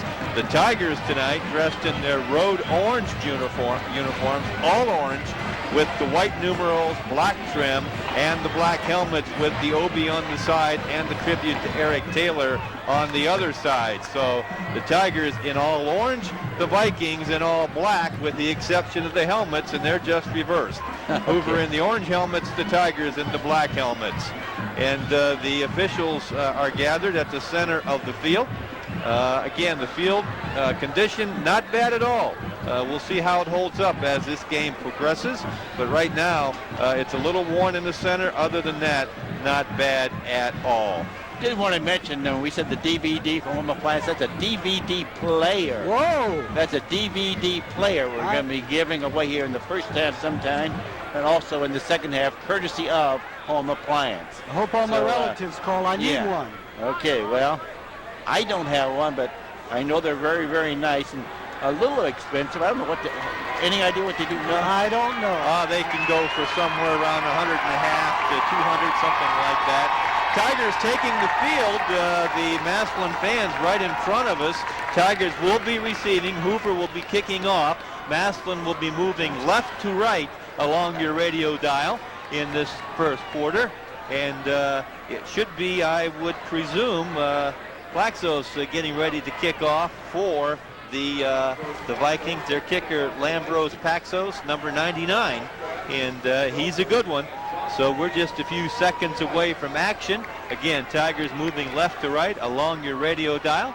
And for those of you who have been to Hoover Stadium, Hoover will be defending the flagpole end or the open end of the stadium. So we're just about set for action. The ball is teed up. Flaxus is ready. The official ready to give the signal. And here to call all of this playoff action for you, the voice of the Massillon Tigers, Bill Caples. It's Relford, Ricky Johnson, Ashcraft deep. This kick's going to go to Relford up across the 20 to the 25 and then being driven back. Marcus Fargas at about the 26. Good coverage by Hoover. They really did a great job of breaking through that wedge. Billy nowhere to go. But again, good field position as the Tigers will take over right on the 25. Ball between the hash marks as they're moving from our left to our right. As looks like Tuffy Woods going into the ball game to start off this first series. Bill? All right, Tigers will break the huddle. They'll put Ashcraft splitting to the right. Jordan, the flanker, on the right. Martin into the shotgun. Now they'll put Jordan in motion. In the back to Martin. He wants to put one up. This one is complete to the 30 to about the 31, and that is to Devin Jordan. Yeah, they put Jordan in motion across the formation and then hit him out in the left flat. This Hoover defense, a little unusual. They use three linebackers with the superstar, so to speak, Lukens in the middle. But he isn't up in a linebacker position. He's a good, 5-6 yards deep, sort of a monster in the middle. I-backs for the Tigers. Ball pitched back. This is to Ricky Johnson. He'll cut it up across the 30 to about the 33. And Lukens playing deep like that, you can't get to him to block him. He just runs to the ball on the sweeps. That time he was over there, not in on the tackle, but not allowing Ricky to cut back. Third down. And the Tigers going to need about 3.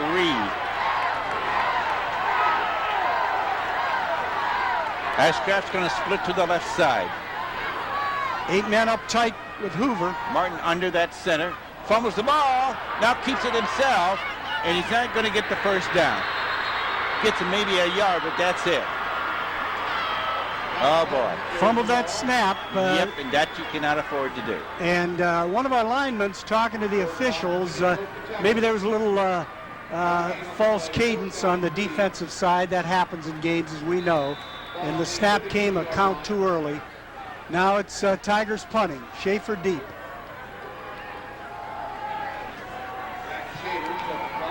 He'll be doing his funny standing back at his own 20. Right. Back to receive this one. Ball back to Schaefer, and he gets this one off of his foot, but it's going to take well, it's just about going to drop dead there at about the 42-yard line. So Hoover with great field position to get this one underway. Their first possession. Tigers came out on first down, hit the little flat pass. Pretty good first down play. Then on second down, Johnson unable to get anything at all. And then the third down play, just a disaster with the bad snap. Right. Vikings will break their huddle. Savage, the quarterback. It's Lukens in that backfield. They're in the eye. Stacked eye. Savage handing it off, crossing to about the 44, 45 yard line. They gave it to the second man deep. That's like Cardinal Mooney's eye. 3 running backs lined up in a straight eye behind the quarterback. And Lukens was deep, but they gave it to the man in the middle. They will bring up second down. Vikings will need about 7. Lukens stays in there on offense. And we're going to see the same stack guy formation. See if they flare him out there, try to throw that ball to him. Savage with it. Gives it now to Lukens. And he's going to carry it to about the 46. They ran, maybe a yard. They ran that counter tray where they pulled the backside guard and tackle. And then they had 2 backs leading him. So there was a whole army out in front of him. But the Tiger defensive wall held. Third down. 7. Passing situation. And they're in good field position for it. All right, now we'll go to just the I-backs this time. Trips on this left side as Savage drops back. He does want to put one up. Throwing one deep. This one is intercepted by the Tigers. At the 36-yard line. Actually, the gentleman from Hoover was behind Billy, but Billy, with that great vertical leap, tipped the ball in the air, came down in his belly as he landed on that turf. A big turnover by the Vikings to the Tigers.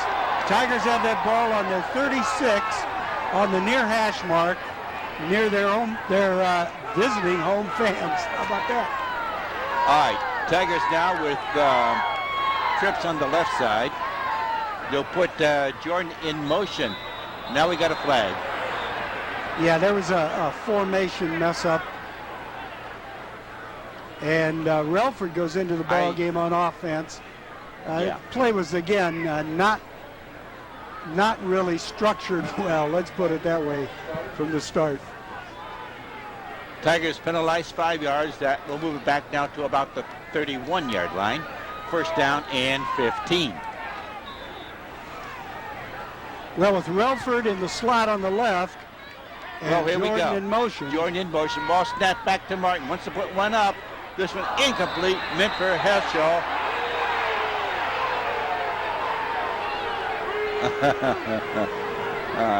Relford took a hit afterwards, but it was sort of ignored.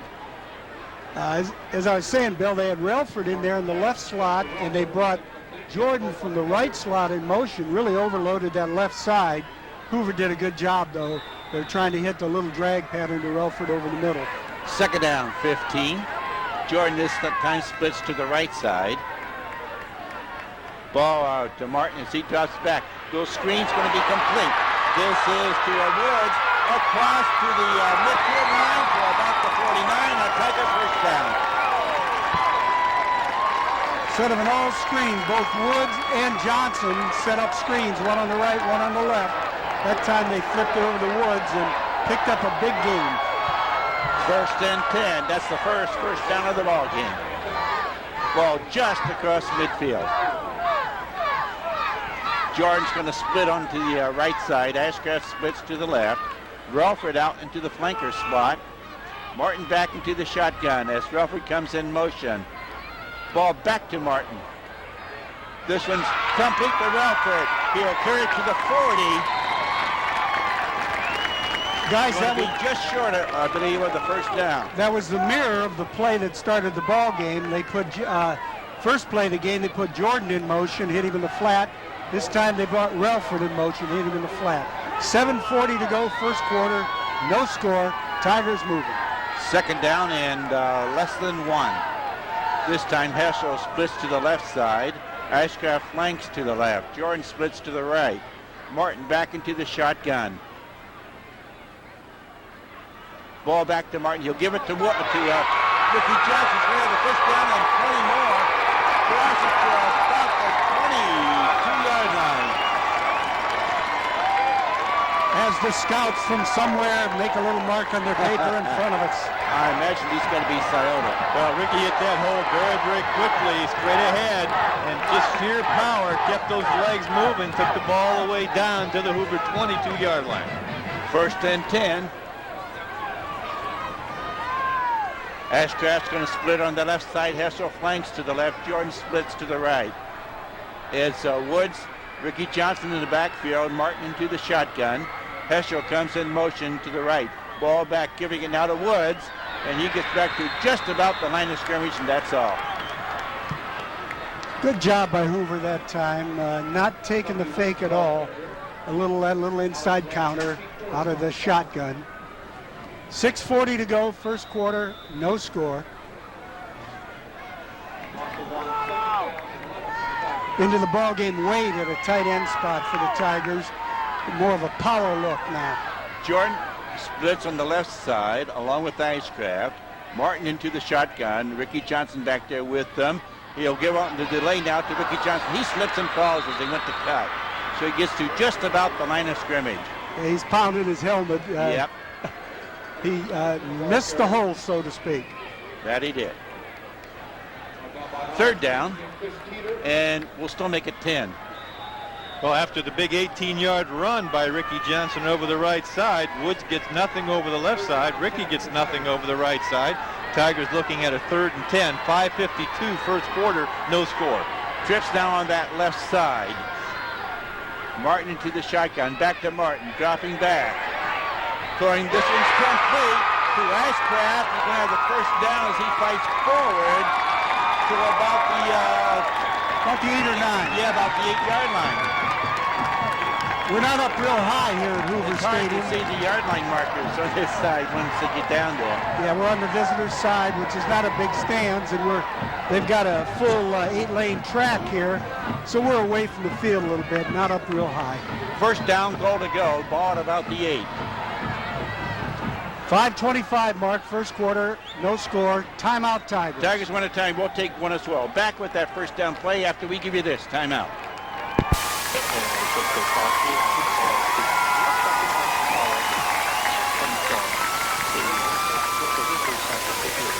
Boys really mixing it up. I'll say that. Yeah, well, they're really stacking against the run. They're going to make Martin beat him. We knew that coming in, though. That's their game plan.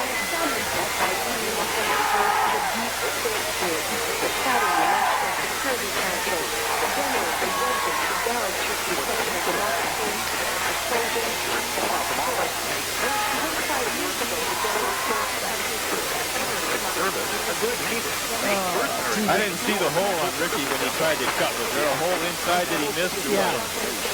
He went a little too far out. He tried to cut back. I'll have to cue you because there's a couple of stations coming up.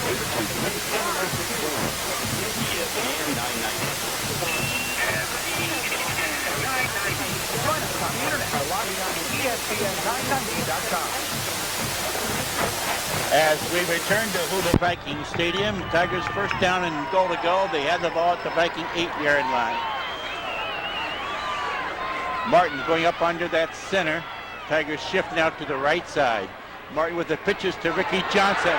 He'll in to the 5, to the 3, the 2, the 1, touchdown! Ricky Johnson from 8 yards out carries it in for the first score of the ball game. And as always, the Tiger touchdown brought to you by Uniland of Massillon. And that's $25 more to the Tiger Booster Club. Extra point attempt brought to us by Spitzer Chevrolet. Got an early score. Ignatius 3, Warren nothing. All right. Shaver in to attempt the extra point now. Relford will do the holding. Kicks up and good. Tigers 7, Vikings nothing. Back to the Tiger kickoff after we take this timeout.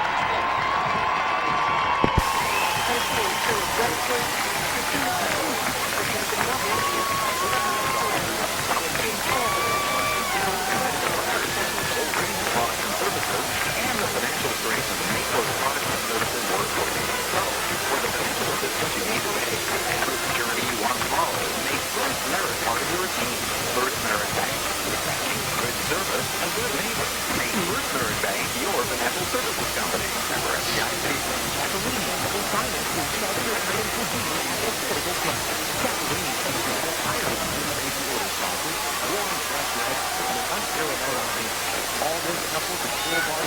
presented by TV. Most Canton Hoover is a must-have for any lover of Italian food. Their kitchen is open Monday through Saturday until 10 p.m. Okay, Lukens is deep, along with number 9. Who's number 9? Derby, isn't it? Irby and Lukens. Okay.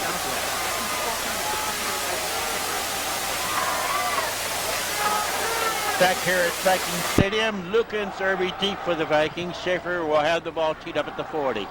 Bill, we've got a touchdown for Taco scoring drive by the Tigers. 64 yards, 8 plays. The touchdown run, an 8-yard toss sweep to the right to Ricky Johnson. The key plays, an 18-yard run by Ricky Johnson and a 14-yard pass from Martin to Ashcraft.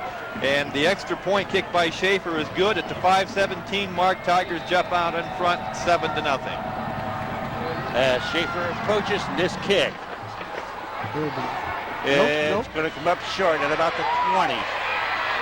And then brought down, well, he's brought down finally at about the 24, 25, and that's Kublis. Instead of kicking deep to Lukens and Irby, sort of pooched it up and brought down by, caught by Kublis, brought down immediately. So they'll mark the ball at the 26-yard line. First down, 10 to go for the Vikings. Let's see if North Canton goes back to that deep ball. Billy Relford was beat a little bit on that ball. It was just a little underthrown. He was able to get up, tip it up, intercept it. See if they come back to that. I-backs as Savage handing off. This is to Lukens, and maybe a yard if that. Tiger defensive front is really doing the job up front on, against that offensive line of Hoover so far in the ball game. 4:50 to go, first quarter, 7-0, Tigers on top. Second down, we'll make it 9. Home Appliance scoreboard shows 4:41 with the clock moving, and the Tigers on top, 7-0. Again, same formation, everybody in tight with the I-backs. Savage put it back up under that center. And again gives it now. This is to Irby on that far side as he will cross over and maybe pick up the first down. It's going to be very close to the 35, 36. Well, they're going to mark it there. It's going to be the first down. They did a nice job. The young man got to the corner. He's got some good jets. Tigers in like almost a 5-3 look with a 3-deep secondary. And Hoover went to the outside, picked up the first down. So they'll keep possession. First and 10, and they spot it at about the 38-yard line. Same formation with the I-backs. Savage giving it this time. It's the same back, Irby again. This time maybe, well, they're going to put it to almost the 40. So give him a couple. Second down, we'll make it 8. Just crosses the 40. That ball is on the far hash mark over toward the Hoover stands. Hoover moving from our right to our left as they break the huddle. They've stayed pretty much tight with their formation. In fact, they actually have an 8-man offensive line is what they're running. And again giving it to Irby, but this time going nowhere. But he's going to lose a yard. Went to that right side. Let me give you a little picture of what's happening, folks. They've got the tailback and the fullback in the eye with the quarterback, but then they've got 8 offensive linemen. And on that play, they ran away from the strength of the formation. They pulled 3 players to try to get into the outside, but the Tigers were up to it. St. Ed's 10, Valley Forge 6 in the first quarter. All right. And we had an early score, Ignatius beating Warren 3-0. I-back for the Vikings on third down now and about 8 as Savage crosses back. Wants to put one up. Throwing one. It's going to happen. Here we go. 30, 20, 10, 5, touchdown. Billy Relford holds that target. Timed that perfectly. He suckered the quarterback into thinking the receiver was open. As soon as the ball left the quarterback's hand, Billy broke on the ball, caught it in front of the receiver, sped down the right sideline untouched, dove into the end zone for the touchdown. Again, as always, Tiger touchdown brought to us by Uniland. and another $25. Savage, Schaefer in to attempt the extra point, kicks up and good. Home pass scoreboard now reads Tigers 14, Vikings nothing. Voice of Tiger football in the background, Bill. The extra point brought to us by Spitzer Pontiac. We'll keep it right here. Guys, they tried to throw that out cut, same side, right at Relford that time, but Billy broke in front, picked it off, and eventually teams are going to understand that that's quicksand when you throw Relford's way. It is. It really is. But keep throwing it there. Come on down. Well, we've got another touchdown for Taco score. This time not necessarily a drive. It comes as a result of around a 50-yard pass interception, returned for a touchdown by Billy Ralford. The extra point kick by Schaefer at the 3:01 mark of the first quarter. Tigers increase their lead to 14-0. Lukens and Irby deep as the Tiger kickoff team takes the field. And it'll be interesting to see if, again, we pooch it down short or kick it deep. Well, Schaefer tees it up there at that 40-yard line, right in the middle of the field. And boy, that's where all the dirt or whatever it is where is the right grass, there. Where the grass isn't. I would think you'd want to move it over a little bit. Less chance of a kicker slipping with this, he approaches it. But hey, whatever they're doing, if it works, it works. Here we go. All right, this kick, high. This one's Lukens going to get. This will be Lukens up across to the 20, to the 25, to about the 30, 31. Yeah, Lukens waited for that kick and waited for the wall to form. And by the time he did that, good coverage by the Tigers. Lukens out of the ball game for a little blow as Hoover huddles up.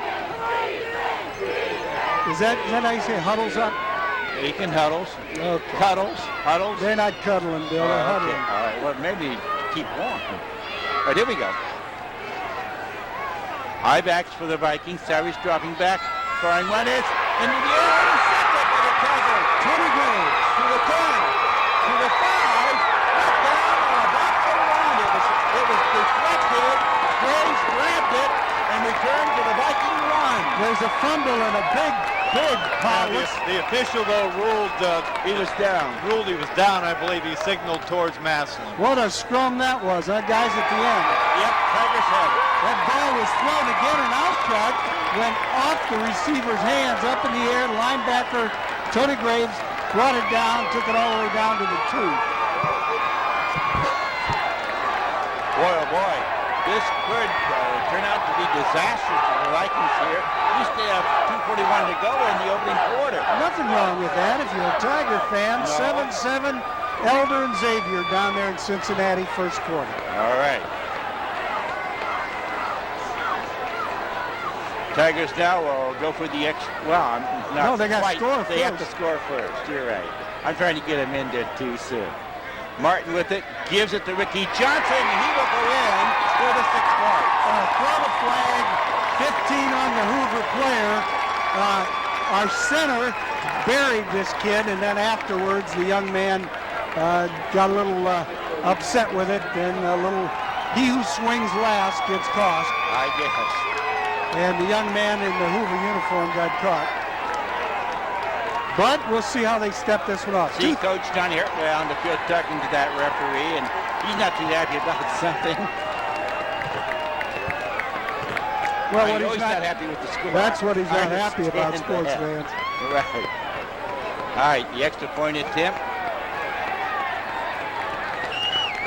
They're showing the personal foul on Hoover. That'll be assessed on the kickoff. Okay, whatever you say. Yeah. So Schaefer in once more to attempt the extra point now. The official, the referee, is talking to our captain, and I'm not too sure they do it that way in high school. Personal foul declined. Now they're declining it. Yeah. Oh, all right. All right. Extra point attempt brought to us by Spitzer Chevrolet. Snap back's good. Kicks up and Good. Off to the right. They're saying no, it's off to the right. So it remains Tigers 20, Vikings nothing with 2:37 remaining here in this opening quarter. And again, we'll keep it here. No, we're going to take a break. All right, we'll be right back after we take this time out.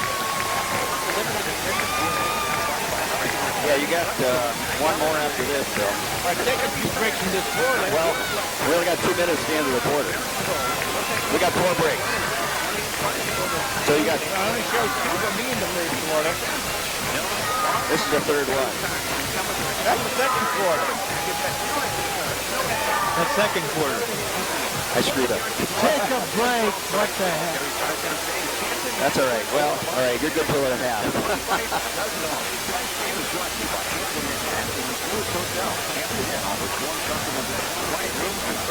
All this scoring is messing us up. Keep scoring. Just keep scoring.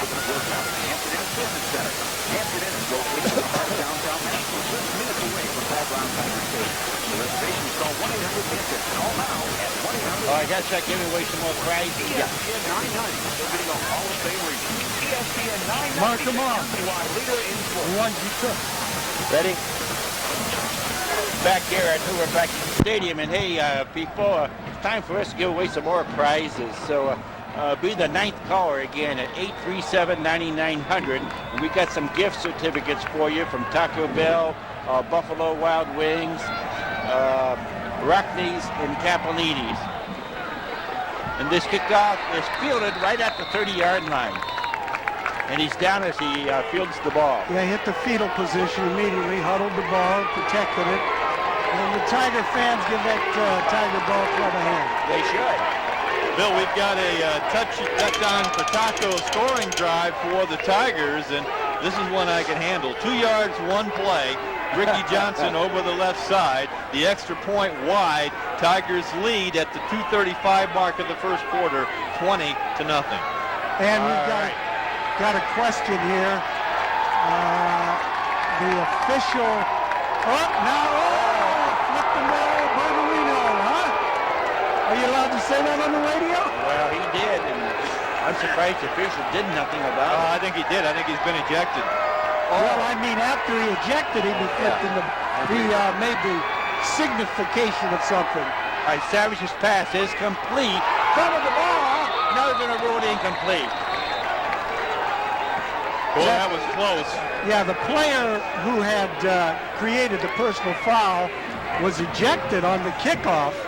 I don't, whether it happened during or after, and we won't say who he is, but a pretty important player to their scheme of things, and on the sidelines, he wasn't too happy with the official. High backs for the Vikings on 2nd and 10. The pitch back to Lukens.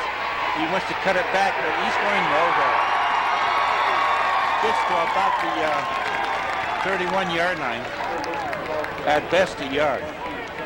Yeah, that Tiger defense is just overwhelming that line of scrimmage. I know some of the fans in Massillon weren't as pleased as they might have been with some of those all-county selections, but that's normal. No. It's a political thing, and I think our Tiger defense is sort of took a showing offense to that. Showing so some. You got to prove it on the field. Whatever it is, and then you'll find out. That's the way to do it. 3rd down and 9. Back to the straight back snap, and they're going nowhere with it, however. That was back to the quarterback, Sevier. Dropped back into that shotgun. Yeah, they tried to Got it about 3 or 4 yards. Tried to sneak Lukens out here on an out-route, but well covered. Quarterback got what he could. Relford goes deep to take this punt, and the punter, is it pronounced Highway? Yeah. Yes. Heightway, I believe it is. Heightway. Oh, boy. Well, this will do it for you. As they shift in, shift out, and punt. Now they'll punt it. All right, this one, it's going to bounce to Relford at the 30, to the 35, to the 40, and then driven out of bounds on the far side. And the say stepped out at about the 42. 58 seconds to go, first quarter. 20-0 Tigers on top. Tigers up 20-0. Now we're going to see a whole different look as Stevie Himes goes into the ball game for the Tigers. So it's going to be Himes along with Martin deep in that backfield. And this is going to be that wing bone look. It is. Ashcraft splits to the left side. Back to, we got a flag. The linesman on this side throws the flag, so either a motion or an offside. We'll see. And it's against the Tigers, I believe. Yep. 5-yard penalty. Cost them 5. So that's going to make a first down and 15 as they all move it back now to the 36-yard line. Well, that looked like an option. Steve Himes looked as though he was coming to the right side. Ricky Johnson is the trailing back. Let's see if they repeat the play. Back to Himes. He keeps it. Now he cuts out to the 40, to about the 41. So he's going to get about 5. And Lukens comes up to make the tackle. Lukens, you can see why he makes a ton of tackles. He's so far off the line of scrimmage. You can't get to him to block him, and he's quick. You know, the kid is 6'2", 6'3", 205, 210 pounds.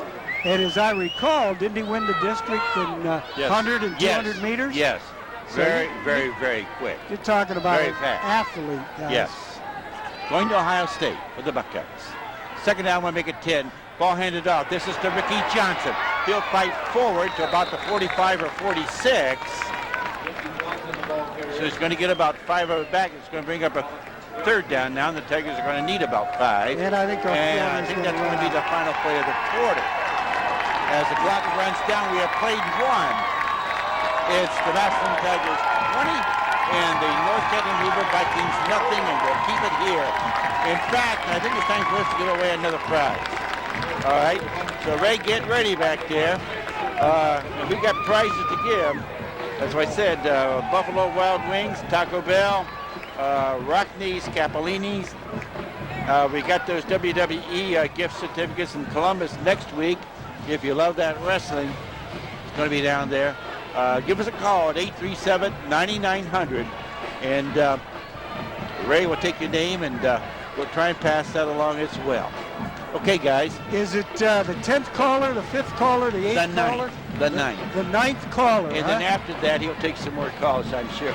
Okay, just keep calling. We'll give the stuff away. What the heck? Now, who's running Rockneys tonight, by the way? Well, Kevin's here. Kevin is here. That Kevin's means here. while the cat is away, the mice can play back there at Rockneys. And they are. They're probably celebrating a so little just bit. Have a good time till the grumpy old boss gets back They there. might even be giving away some things at Rockneys right now with the Tigers up 20-0. I don't know though. Yeah, have they opened That's up, just a guess. opened up the they're bar? open. I hope. Just keep That's your hands part out of the till. We're watching. Okay. All right. We're about ready to get started here with this second quarter.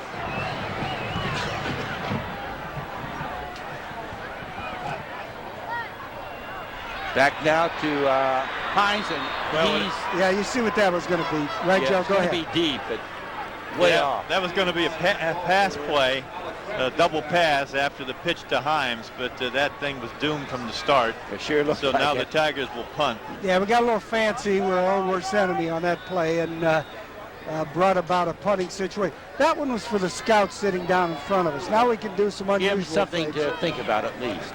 I guarantee you, Schaefer to do the punting. Bill, I guarantee you they're thinking quite a lot right now. I would imagine.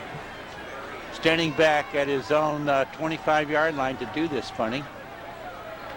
And this one, high spiral, and it's going to, again, it's going to take a Hoover bounce, however, then rolling to about the 35-yard line at North Canton. All right, so the Vikings will take over, 1st and 10. Got some quarter stats, guys. First downs, 3 for the Tigers, 1 for Hoover. Passing, 51 yards for the Tigers, none for Hoover. On the ground, 37 yards for the Tigers, 23 for Hoover, 88-23. But the interceptions, 3. The 2 interceptions have killed the Vikings. Absolutely. Relford for the touch and Graves to take it down to the 2 or 3. All right, Savage will go up under center in the I-backs formation. And the pitch back. Now we're going to have a flag, encroachment by the Tigers. Tigers got just a little bit anxious, and they're going to put Hoover in a 1st and 5. Yeah, they shifted their tight end over to the near side, to the short side of the field. They've been running at sidelines where the grass is, and now the grass is to us as they're moving from our left to our right. They're on the near hash mark, and they're running to the short side of the field where the grass is, and also trying to overload this side. All right, that'll bring it 1st down and 5. Yes, they'll mark the ball now at the Hoover 40-yard line. Bill, do you want anything to drink so I can ask this nice gentleman to? Yeah, something. Joe, how about you? No thanks, nothing there. I want to get some hot chocolate or something. We get some more winners? All right, we'll announce these here in just a minute. All right, 1st down and 5 for the Vikings. The Savage drops back, wants to put one up. Throwing one deep, and it's incomplete.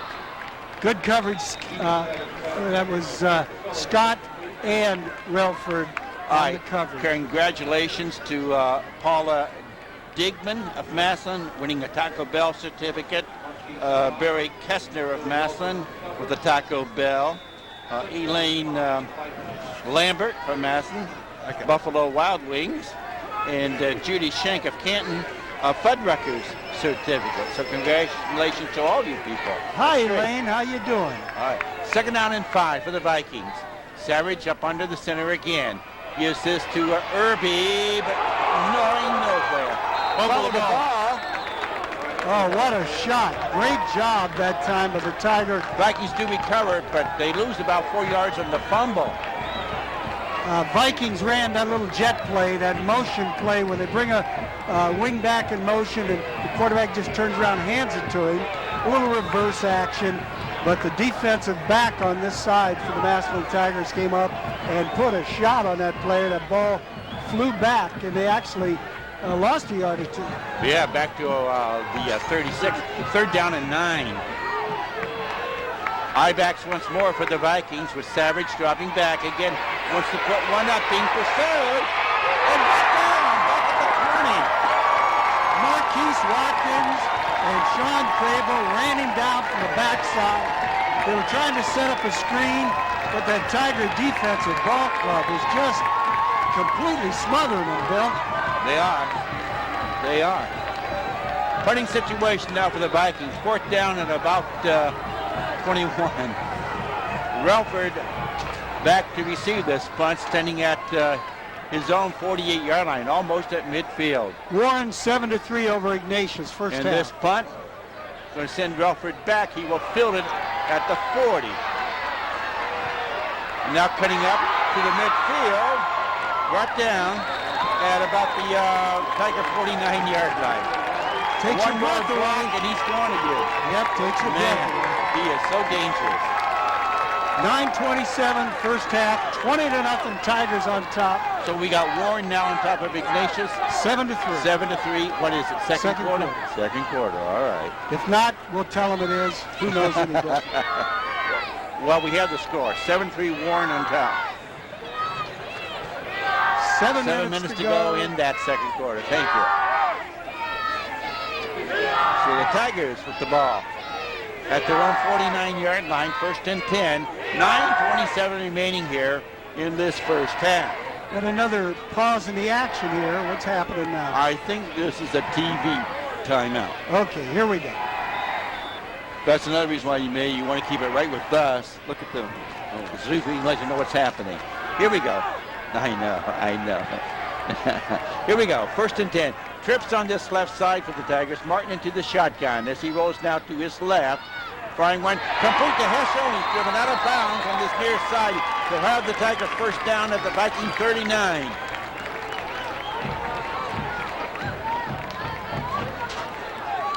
A little different look again. That time, all 4 receivers, including Ricky Johnson, to this near side. Absolutely, instead of a flood pattern, it was inundating them. I guess. Tigers now will put trips on the right side. Again, Martin this time will drop back into the shotgun, along with Ricky Johnson back there. He'll give it to Ricky, and he slips and falls as he went to make his cut. Nice job. Give him a yard. Nice job that time by number 52 for this Hoover Ball Club. Timing was just a hair off with the snap. The snap was just a touch high, and threw the timing off just enough. Yep, Pete Ferratis did a good job from that defensive end spot, tripping him up. Second down, 9. Jordan's going to split to the right. In fact, they got 3 splitting out on that right side. Martin into the shotgun. Back to Martin. Wants to put it to Jordan. To the 15, to about the 11, to the 10. Good job by Ricky Johnson picking up Lukens, who was blitzing from that far side. Now it's where they say it's neat touch. You can put it at about the 12. Zaleston's into the ball game for the Tigers. He'll be in there at that H-back, that blocking back position. First and 10, ball at the Viking 12-yard line. What's that time, Bill? 8:30 with the clock moving here in this second quarter. Wade into the ball game and a timeout for the Tigers. We're going to keep it here, Perry, right? Okay. Perry says keep it here. All right. So Tigers on top, 20-0. 8. When you're up 20-0, not a panic situation at all. Tigers with a bull package in there, Joe, huh? The big guys. Yeah, they've got the elephant team in there, and I'll tell you what, the Tiger defense has been the story of the night, though, so far in this football game.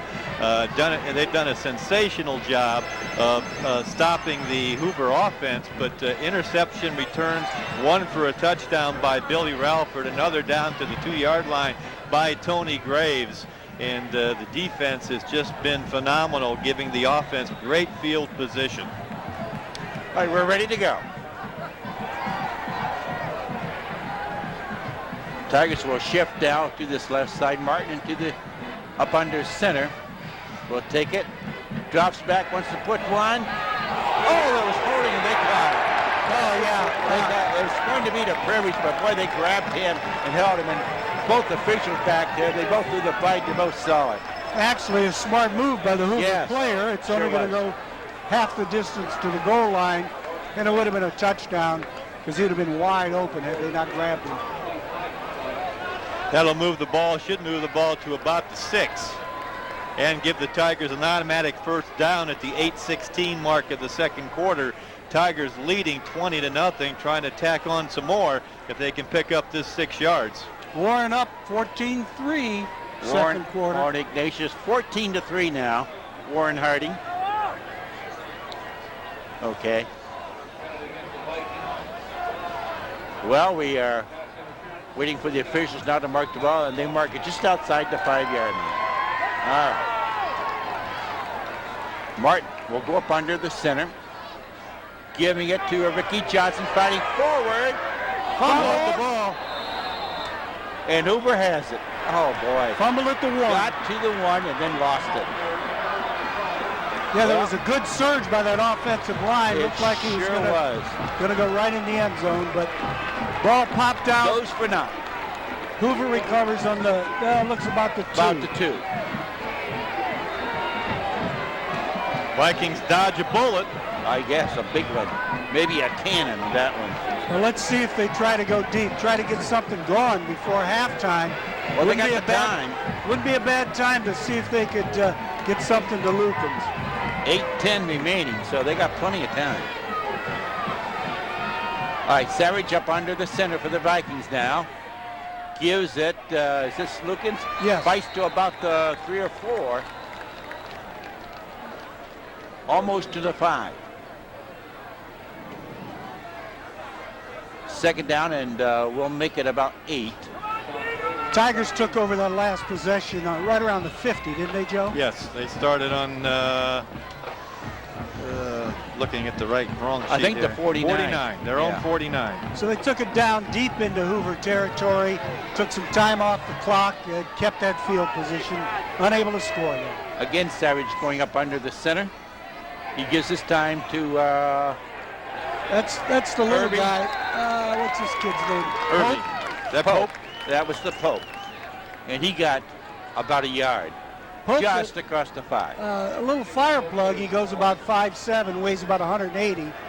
and they do mix up those tailbacks on you. Yes. Third down, we'll make it 7. I'll tell you, it wouldn't be a bad time for them to come with a little play action and try to get one deep out of this tight formation. All right, we're in the I-back set with, again, Savage up under the center. Dropping back, he wants to put one. He's going to be brought down and he's going for a safety. Keith Johnson buries it in the end zone. And that's just what they were doing.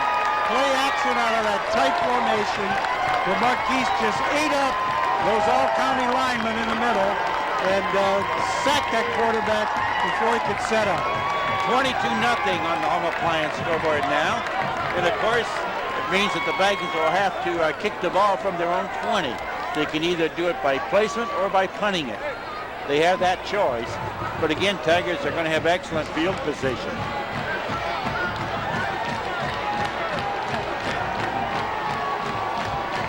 So far this first half, and it's just been all Massillon. Pizza's pretty good, Bill. Not as good as our guys. Well, I haven't had a chance to have any. I know. We do a pretty good job in Tiger Town on that thing called pizza. I love pizza.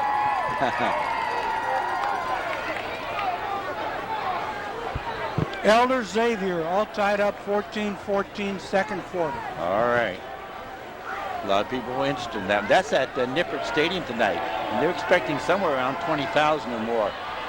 Elder had sold 11,000 tickets themselves, and they said Xavier, the last we heard, had sold over 5. That was originally scheduled for Elder Stadium, but they moved it to accommodate the fans. Well, the Tigers send Ashcraft and McConnell deep along with Ricky Johnson. Relford now going in to replace McConnell. And it looks like the punter is going to kick this ball. Yeah. You know, I was talking about that game being moved to Nippert and Elder. You know, their stadium seats about, they said 9,500. But they had such a demand for tickets that they knew they were going to sell a lot more than that. So they said, we'll move it then to take care of the fans down there, and they did. You know, I've seen young punters It's going to mean a lot these, more money for the association, too. All right, here we go. This kick. Ashcraft. This is Ashcraft to the 40. Inside to the North Canton 41-yard line. So again, Tigers going to have excellent field position.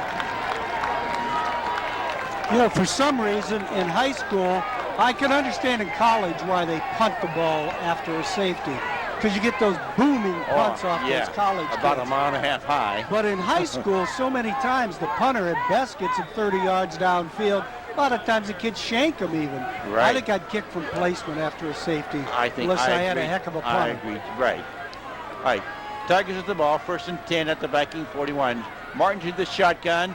Throwing one complete. Is that Jordan? Yes. Inside to the 34-yard line. Just a quick little stop hitch pattern on the sideline there. Give him about 7. What do we got here? 6:27 with the clock moving. And it's 2nd down and 3. Ball at the Viking 34-yard line. Tigers up 22-zip. As they break their huddle, Jordan's going to split to the right side this time. And Tigers are going to put Trips here out on the left side. Relford in the ball game. Relford and Heschel. Martin with the ball. Rolls to his left. Brought down. He's going to lose back to his own, to the Viking 46-yard line. That time Vikings came and they got him. That time from the backside, they came and got pressure. Martin going deep, set up, but not enough time to get that pass. Well, he didn't have much blocking from behind, and so he can't take that much time. He's got to know that. He's got to get rid of it. 3rd down. Tigers now need about 14. Tigers put the big offensive line package in, Joe, with Zalaskans in there, Woods and Ricky Johnson. The running look, but Ashcraft flanked out here, double coverage on Ashcraft. Look at this. This could be a screen. Martin up under center, drops back, being pursued. Now rolls to his left, and now we got a flag. Ball's in the air, and it's going to be incomplete. Well, we got all kinds of stuff happening. My guess would be holding on the Tigers. Martin's pass intended for Stephon Ashcraft is incomplete. 5:09, clock stopped, 22-0 Tigers on top, second quarter action. Well, decision time for the Vikings because they can take the 10 and give Tigers third down over again, or they can force the fourth down, which would give them the ball. It looks like they're going to refuse the penalty and force the Tigers to punt. It's a smarter move. So it is a punting situation for the Tigers. Yeah, North Canton needs possession of that ball Right. now. This isn't a field position. Still 5:09 remaining, so they're going to have some time to get this ball. And it's going to be Schaefer doing the punting now, standing back at his own 40-yard line, 41-yard line. They might try to come here, try to get a little bit of action, but they're dropping Lucas. Ball back to Schaefer. He gets this one up. High spiral. Fielded by the Vikings at their own 15 and is down right there. Got a score. Pickerington 14, Upper Arlington 3. That's not how you spell Pickerington. In the second quarter. Gahanna 14, Dublin Kaufman 7 in the second quarter. Do we have a Perry score? No, not yet. Just That's hard to believe. Yeah. how many pickers do you have in Pickering? One. Our Vikings with the ball at their own. They mark it at the 16, they say. It's a look in that backfield in the eye. As Savage drops back. Going deep. One, and it is incomplete. Nobody close to that one.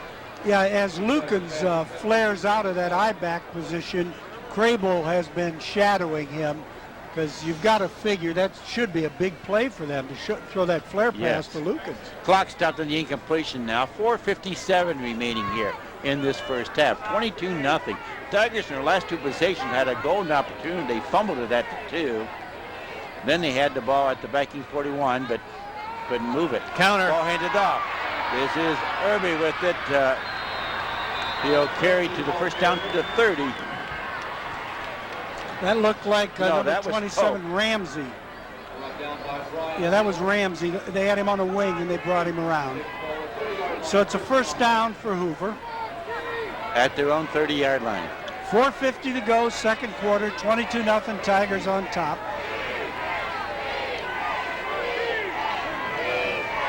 They've got Lukens in the slot, so bringing him around in motion. The quick handoff again to about the 35-yard line. They brought him in motion, a little bit of a decoy, and ran that quick trap to the fullback up the middle. Good coverage, though, by the Tigers as they handled Pope. Picked up about 5, but nothing too much to worry about with that 4-minute mark coming around here in the first half. Second down, and we'll make it 5. They've got to get the ball in Lucan's hands, Joe. Yeah, he's the guy that's the playmaker for them. Man, you sell us the flanker to the right side this time. Savage handing. This is There's Lukens. And going nowhere. Going to lose a yard maybe. See, I wouldn't run him out of that I spot. I'd flare the ball to him, try to get him one-on-one out in the flat, or send him deep out of the backfield, or put him in the slot and go deep with him. He's got the speed to burn you. Third down, and we'll still make it 5. Clock continues to move now at the 3:40 mark. But keep running him off tackle. It's fine with me. Yep.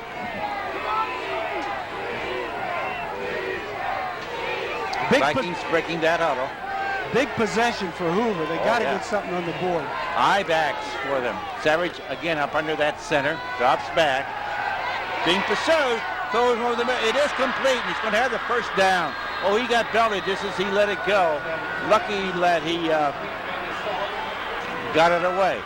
Yeah, nice job that time by the quarterback. Pressure from those linebackers.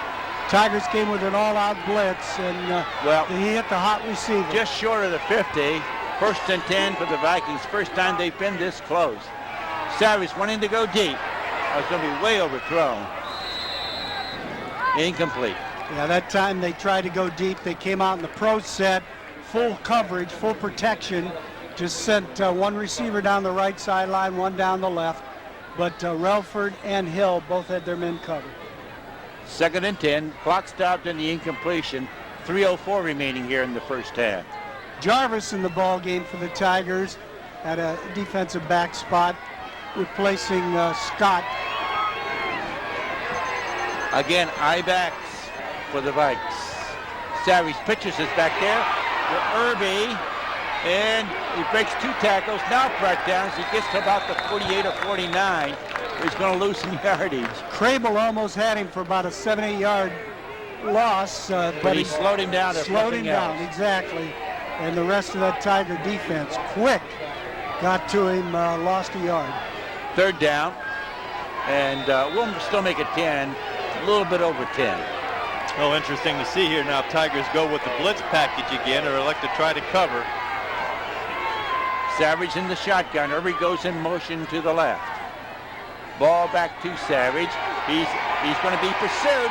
He gets it away, and it's almost picked out. Almost by Billy Ralford again. No, I'm sorry, that's Jarvis.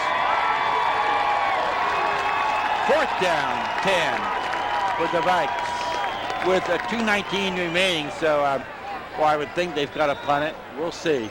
Well, decision time for Donnie Hurtler. He'd like to get something on the board in this first but half. boy, if you don't make this, But if you don't make it and you give the ball to the Tigers, you're giving them a chance to put another one on the board. Looks like they're going to go for it. Oh, my. Patrick Turner into the ball game for the Tigers. Guys, you listeners, be sure to stay tuned to halftime. Bill Capel's going to be giving away one of those DVD players at halftime. At halftime. I-backs for the Irish now. This is a big play for them. Savage dropping back, wants to go deep. It is intercepted. Intercepted by the Tigers welfare. Amazing. Well, that's as good as a punt. Actually, Billy would have been better to have dropped that. Well, you know, you can't say it, I guess, trying to go deep to Lukens down that sidelines, but Relford had him covered perfectly. Ball up there for grabs, and Relford came down with it. 2:12 to go. Cost the Tigers about 30 yards. Hey. I know. That's okay, guys. I know. 2:12 to go in the half. 22-0 Tigers on top. So Tigers with the ball, now at their own 25. All right. And Tigers decide that they need a timeout because they're not quite sure what they want to be running here. We're going to keep it here. What's this little note about this DVD player at halftime? At halftime, we're going to be giving away a DVD player, and courtesy of Home Appliance. Little hitch to this one. It's the 99th caller. The 99th caller. Oh my goodness. So Joe, keep those Ray, phones are ringing. you going to be busy? What? Yeah, the 99th. See, that goes with 990. Listen now. Yeah, that's a gimmick there. Is this your idea? I think it is. No, it's... He might be there for a half actual. hour waiting for It's it. actual. 99th caller. 99th I know. Coming up at halftime. Well, it could be about 8 or 9 calls, but they'll keep calling back and calling back and calling back. What is this, redial? It could Just be. keep hitting the redial, Oh, right? my goodness. Well, the interesting point now is, do the Tigers really attempt to go the 75 yards with 2:12 left? Do they I go to wouldn't their be 2-minute surprised. drill? Or do I they wouldn't be just, that. with a 22-0 lead, do they just kind of run the clock out? I wouldn't be surprised for them to go for it. St. Ed's up big, 27-6 over Valley Forge. All right, they're going to win. Here we go It looks with the like Tigers. Yeah. Martin up under that center. Zalakan's in motion, handing it off to Ricky Johnson. He crosses. He's going to get the first down, across the 35 to about the 36. So only lost about 4 seconds. There's still 2:06 remaining. Tigers are out of timeouts. As that clock ticks down to the 2-minute mark. And they'll break the huddle, and they're not in any big hurry. Still so. with that big lineup in there, Joe. Yes. Ashcraft splits to the left side. Martin up under the center. Again, giving it to Ricky Johnson, but he's not going to go anywhere with it. Maybe to the line of scrimmage. Second down and 10, and now a whistle. And the Vikings going to take the time. Let's see. Yes. Yes. Good, thank you. All you know, right. they received that second half kickoff. They should just be patient here. Let the Tigers run that ball. And Okay. Well, they're hoping for the turnover, getting one on the board in this first half, and then getting the ball in the second half to try to get back into the game. So they're hoping the Tigers make a mistake here. and they have 2 timeouts left, so they can indeed stop the clock and force the Tigers to hunt the ball away if they can hold them. It's second down and about 10. Ball on the Tiger 36-yard line. 1:35 to play here in the first half. Tigers lead 22-0. Scoring so far in the ball game. Ricky Johnson on an 8-yard toss sweep to the right. Billy Ralford on what we have approximately a 50-yard pass interception. Ricky Johnson on a 2-yard run over the left side. That followed a 35-yard interception return by Tony Graves to the 2-yard line. And then Marquise Johnson scored at the 6:50 mark when he tackled the quarterback Savage in the end zone for a safety. That accounts for all 22 points. Tigers leading 22-0. Gee, Joe, you already did your halftime stat. Yes, now I can relax at halftime, right? Okay. Here we go. The second down and 10. Trips on this left side for the Tigers. Martin into the shotgun. Ball back to Martin. Throwing one. It is incomplete. He had trips to the left side and had tried to go to Woods. He had Woods going down the right side all by himself, and Woods was open, but Matt just threw the ball too far ahead of him. I guess. Third down. Clock now stopped with 1:31 remaining. Actually, Matt came closer to throwing it to the Hoover player yes, than he did Woods. But Woods was wide open down that far sideline. Yep. But now Tigers looking at a 3rd and 10, so they need to get this first down, or they will indeed have to kick the ball back and give Hoover another shot here in the final minute and 1/2. Jordan Ashcraft splits to the left side. Martin up under the center. Dustbang now hands it off to Woods. Going to have more than the first down to midfield to the 48-yard line of the Vikings. Well, that'll stop the clock while they move the first down on the trap to, no, that was Ricky Johnson. Ricky Johnson, yeah. Ricky Johnson straight up the middle. Now the Tigers with the ball at midfield can open the playbook a little bit. And Hurtler's wondering why he called timeout a few minutes ago. Probably. Trips to the left side again. Martin into the shotgun. Back to Martin. Intercepted by Irby. Crossing on that right side. Now goes back, still loose. Now being brought down at about the 31 or 32-yard line. Well, Matt Martin led his receiver again too much, and this time it did result in an interception. Did you see what happened? They blitzed Lukens on a little delayed blitz, and he was right in Matt's face as he threw that ball. You're right, Joe. He overthrew the receiver. Well, Hoover's got the ball on their own 34. 1 minute to go in the half. They have 2 timeouts left, and they trail 22-0. We got a flag over there for something.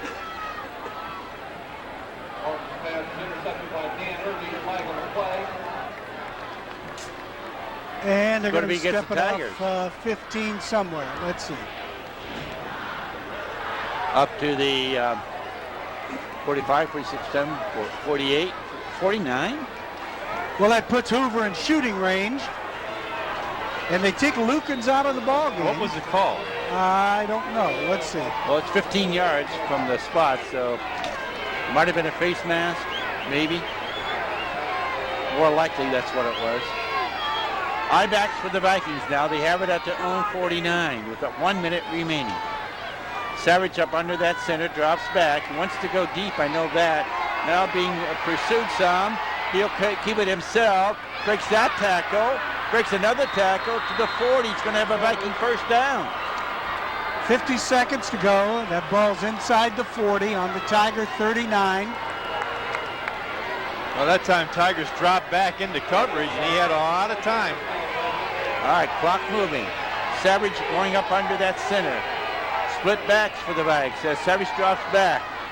Now rolling to his right, being pursued. And then breaking that tackle. And then brought down as he gets to about the 37-yard line. And 30 seconds remaining. Nice job by the quarterback. Again, great coverage in the secondary on both. Now a flag. A late one.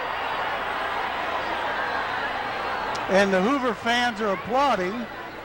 Something after the ball was set after the tackle. And it's going to be 15 on the Tigers. Oh, well, this is a gimme touchdown here. Well, it's not in the end zone yet, sports fans.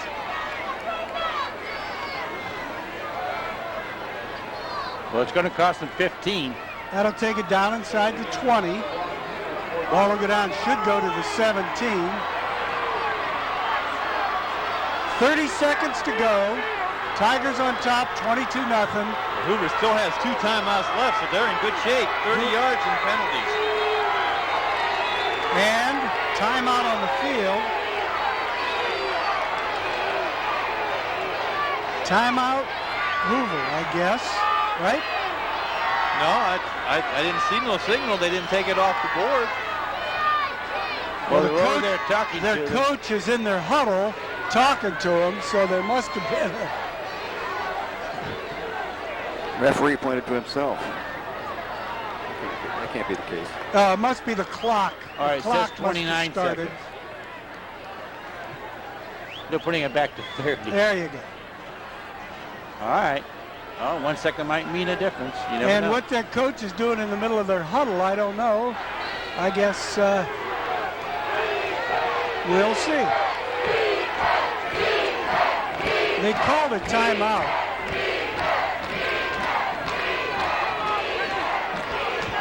And they're marking their cards like the timeout's been charged, although it didn't come off the scoreboard. Okay. Well, this is a big challenge for this Tiger defense. 30 yards and penalties in 4 plays. So, and by the way, Lukens is back in there now to wideout. He's going to be the wideout. Savage back into the shotgun formation. Back to Savage. Now pursued, keeping it himself. Crossing it to the 10, breaks that tackle, and out of bounds. Down, about the 5? So far, guys, it's been Savage. It hasn't been the passing. The Tigers are doing a great job of coverage, but he's tucked that ball and taken off.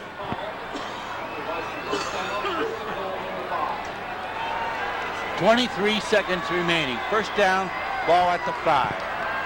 So, first time tonight, Vikings with a chance to get on that scoreboard. Hoover has 1 timeout left. They've got Lukens flanked out to the left. Let's see if they fade it out there in the corner. I-back, Savage drops back. There it goes. And it's got knocked down. Deflected at the line. That's what they're trying to do, trying to hit that fade to Lukens in the far corner, but deflected at the line. 20 seconds remaining. Second down and 5. You know, with a timeout left, they could sneak a little run or screen pass in there. Oh, yeah, they could. Absolutely. There's enough time, 20 seconds.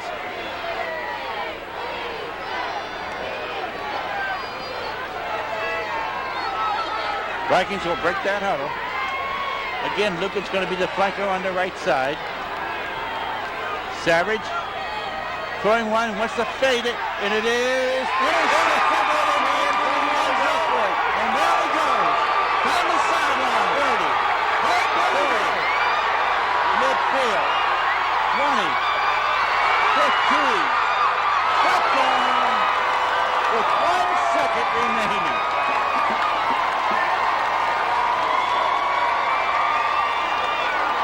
Let's see if the Tigers go for a field goal here. They got time for 1 play, and Schaefer's going out on the field.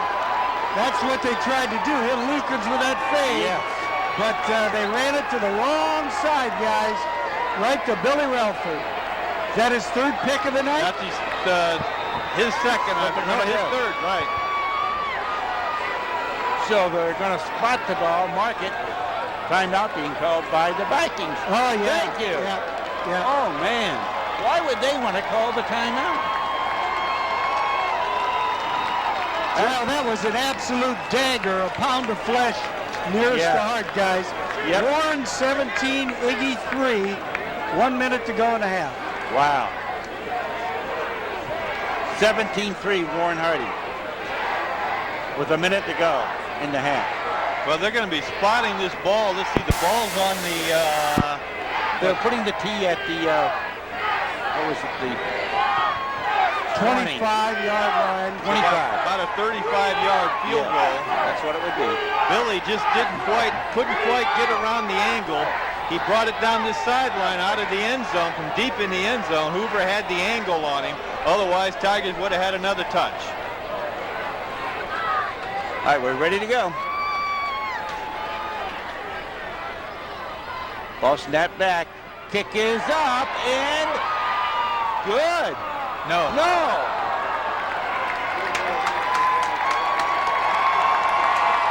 right. He said it was no good. Look good from here. Halftime. Home appliance scoreboard reads Tigers 22, Vikings nothing. We'll be back to get this halftime underway after we give you this timeout. Unlimited edition BMX style bike by Huffy worth $90 for only $9.99. Carry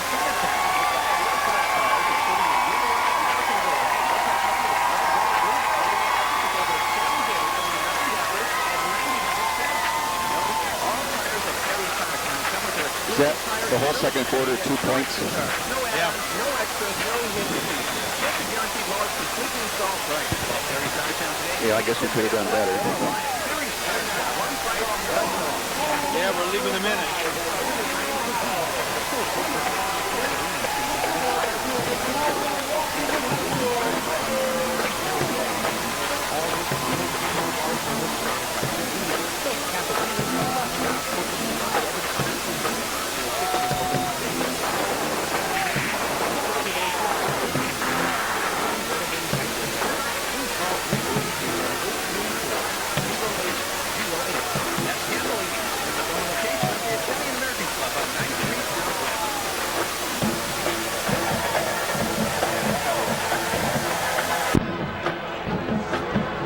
Back at North Canton Memorial Stadium, the Tigers swing band on the field as they are going to present several numbers from throughout the season. Starting out with Soak Up the Sun. Let's go down to the field in the Tigers swing band.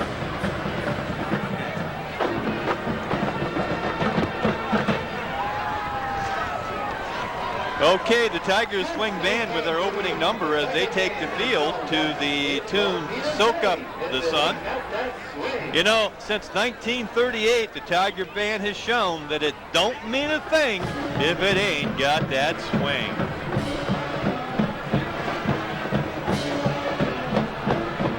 We break in here quickly. The time to start the DVD player call-in is now. 99th caller gets it. So start now, folks.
Tiger swing band with it don't mean a thing if it ain't got that swing. Now as the flutes and clarinets play in the background, the Tigers move into position for their next number. In this particular selection, they're going to feature their percussion section as they have done throughout the season. Let's go back down to the field now as the Tigers swing band plays the classic sounds of Wipeout. Should mention also, they're playing to the hometown side, which is North Canton side, so they're a little muted.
Tiger Swing Band with the classic sounds of Wipeout, and now once again with the flutes and the clarinets playing in the background.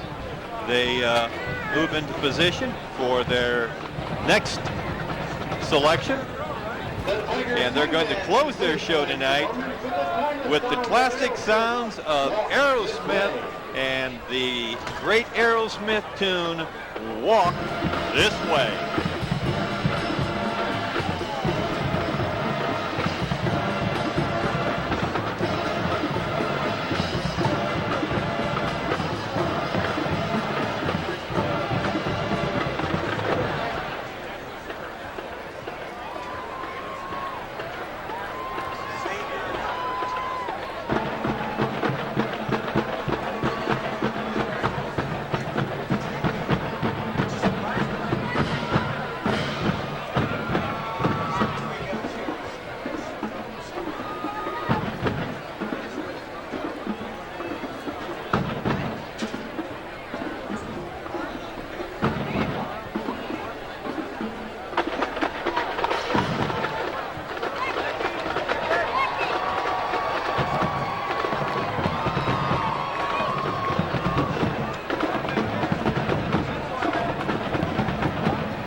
Ladies and gentlemen, there you have the 2002 edition of the Massillon Tiger Swing Band.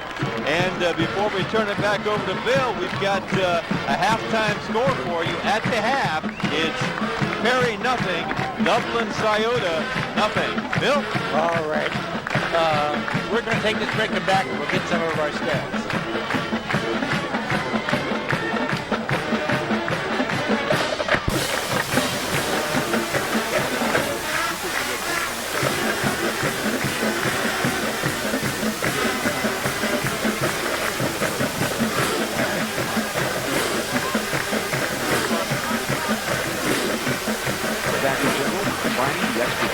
That thing's still warm? Track record of a local health care. That's another reason to look at the local hometown health care with high, more than a main reputation. You want 0% financing? You got it. At 50 United does we advance. Get the first money at GMC. You expect it or not. If you can pay thousands, 0% financing on 2,000 and 2,000 free Pontiacs at GMC. That's right. 0% for up to 72 months. We've got a great selection of vehicles, including the last two remaining 2002 Trans Am, available with a $3,000 rebate. Don't forget, we'll give you $4,000 minimum for your trade. Get to Spitzer Pontiac GMC in Canton at 949 Cleveland Avenue Northwest today. Financing at $0, full credit, $4,000 minimum. I select it. Always on the go. Via mobile phone at 2 personal or business needs. Call Ventura Wireless in Massillon at 330-837-7354. Right now, Ventura Wireless is offering 5,300 minutes per month for only $29.95. Plus, you receive a free phone, free pay, and a free car charger. All that for only $29.95 per month. And no roaming and long-distance charges. Visit Ventura Wireless in Canton, North Canton, and in Tigertown between First Merit and McDonald's downtown. Call 330-832-7354. Are you planning to remodel your kitchen or bath? Do you need to replace some windows or doors? Then get Building 9 discount building materials. Building 9 is windows and doors, kitchen cabinets, and bath vanities, always in stock, and much more. Building 9 has also just received several trailers and doors, and nobody can beat their deeply discounted prices. Building 9 is conveniently located at Route 21 and Got a computer fired up there.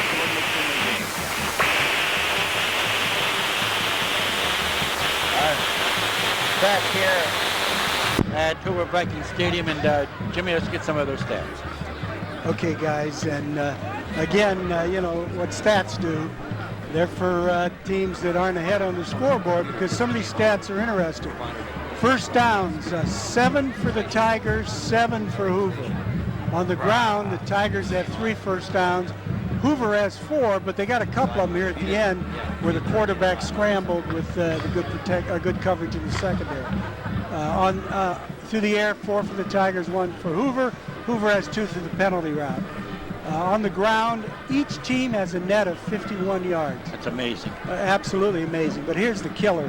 Hoover's attempted 12 passes, completed 1 to their orange and black players, but completed 5. In other words, they had 5 intercepted by the orange and black kids wearing the jerseys for the Tigers. So Hoover's had 5 of their 12 passes intercepted. The Tigers, through 11, completed 7. They've had 1 interception.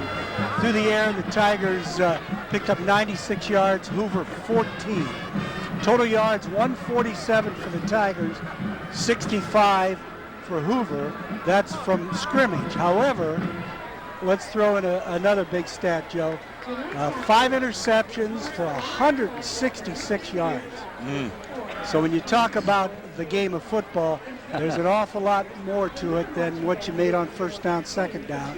It's that special teams, it's those turnovers, they're the killers. So 166 yards of return yardage off interceptions by the Tigers. Ricky Johnson, 11 carries, 66 yards, a very good first half. For Hoover, their leading yard gainer on the ground is their quarterback Savage. He's got a net of 15. Lukens has 5 carries for 5 yards, absolutely negating their best threat. Billy Relford, as we said, has run back interceptions for 133 yards, ran back 1 kickoff for 11 yards, and 2 punts for 19 yards, plus caught a pass for 9. So you don't always have to line up on offense to be the leading ground gainer. Guys, I think that's enough stats for this first half. The big one, 22-0, Tigers on top. All right, we'll come back with more halftime with you after we give you a timeout. Uniland of Massillon is proud to present a $25 donation to the Tiger Football Booster Club for every touchdown the Tigers score in 2002. Good luck, Tigers, from Uniland of Massillon, your number 1 choice in lending. No, didn't say anything. Since 1987, Hometown Health Network has been building a reputation. But based on our name, it gets keeping it busy. Hometown says a lot about us. Because we're focused on designing health plans for the way people live in our hometown. It says we take a personal approach to service, going the extra mile, coming through on our promises, and keeping the people in our communities as healthy as they can be. As a member of Acton General, we're combining the expertise of a local health system with a proven track record of a local health plan. And that's another reason you want to take a look at Hometown Health Network. It's more than our name, it's our reputation. Stop by your Massillon Dairy Queen on Lincoln Way West for a quick snack. Burgers, fish, ponies, and more, plus all your favorite ice cream treats await you at your Lincoln Way West Dairy Queen. A great smile makes a great first impression. Dr. Rick Mosher. Would you mind if I gave the coaches a little heater? Variety of dental services to make sure we look your very best. For years, Rich has ventured and even bleaching, giving you the whitest and brightest smile possible in less than an hour. Call Dr. Mosher today, 830-832-4533, and let them help you look and feel your very best. Dr. Mosher, your smile is a reflection on us. Are you planning to remodel your kitchen or bath? Do you need to replace some windows or doors? Then get Building 9 discount building materials to try. Building 9 has windows and doors, kitchen cabinets, and bath vanities always in stock and much more. Building 9 has also just received several trailers of pellet doors, and nobody can beat their deeply discounted prices. We need Building 9 is conveniently located at Route 21 and Walnut Road in Massillon. Building 9 Discount Building Materials is a proud sponsor of the Massillon-McKinley game. Uniland of Massillon is proud to present a $25 donation to the Tiger Football Booster Club for every touchdown the Tigers score in 2002. Good luck, Tigers, from Uniland of Massillon, your number 1 choice in lending. Join me in 10 on Tony Kornheiser's show. You're listening to ESPN 990. As we turn here to Hoover Banking Stadium, and Joe, let's pick up that score. Okay, Bill. Well, the Tigers won the toss, elected to receive. They were 3 and out when a bad snap stopped their first drive.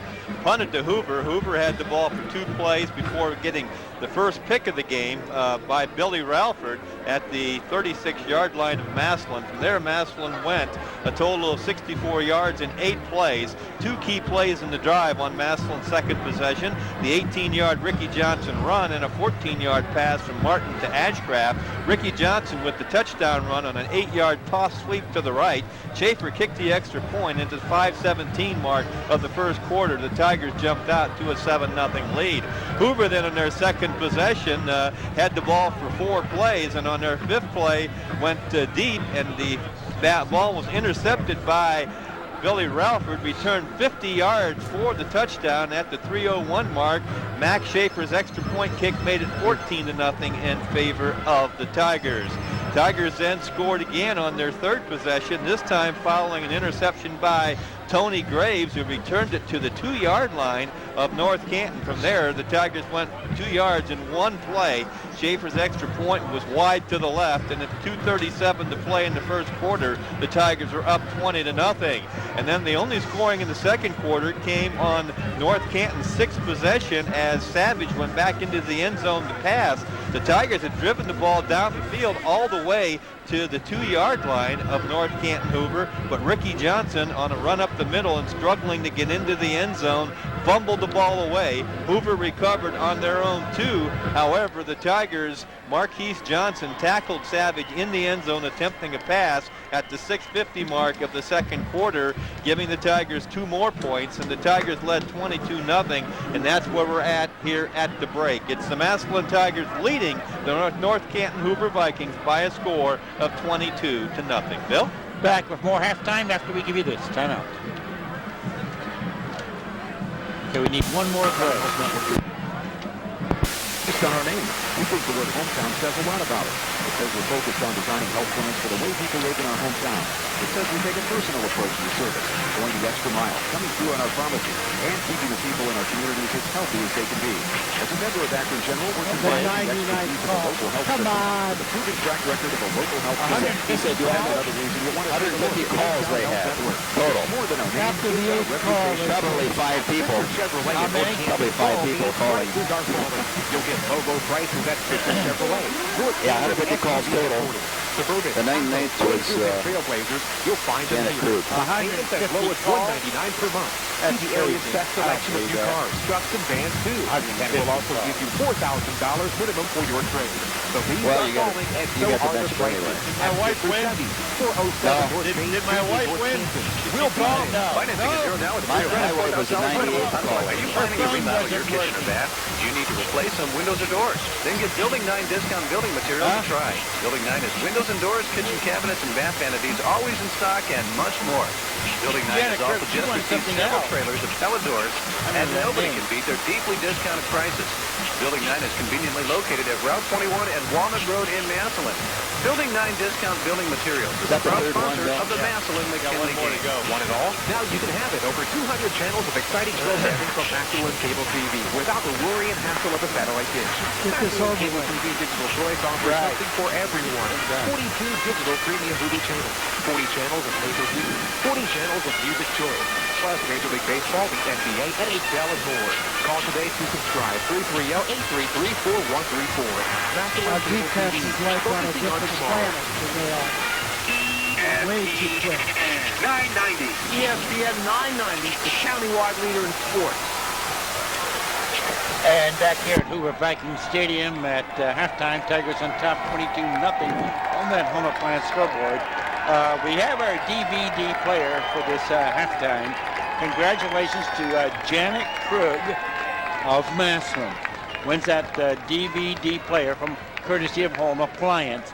Again, we're going to be giving away one more of these DVD players from Home Appliance sometime here during this second half. So just stay tuned. I'm going to have to teach my wife to hit that redial button faster. They're telling me here we had about 150 calls. I didn't know we had that many. That's an awful lot of calls, but whatever.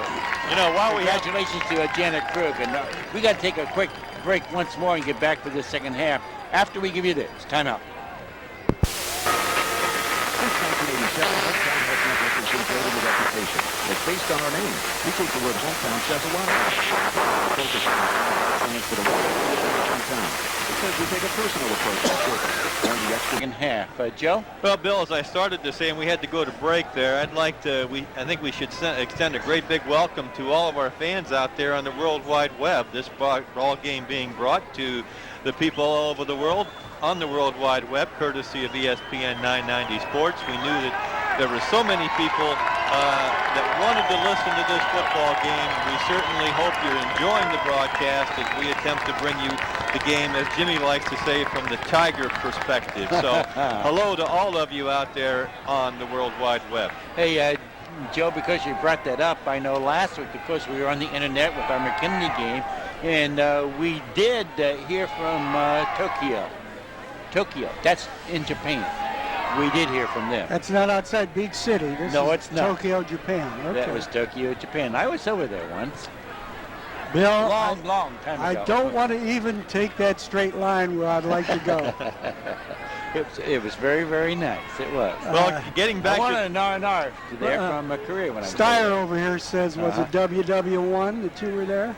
Almost. Seemed like it. The Crusades. You and Admiral Perry.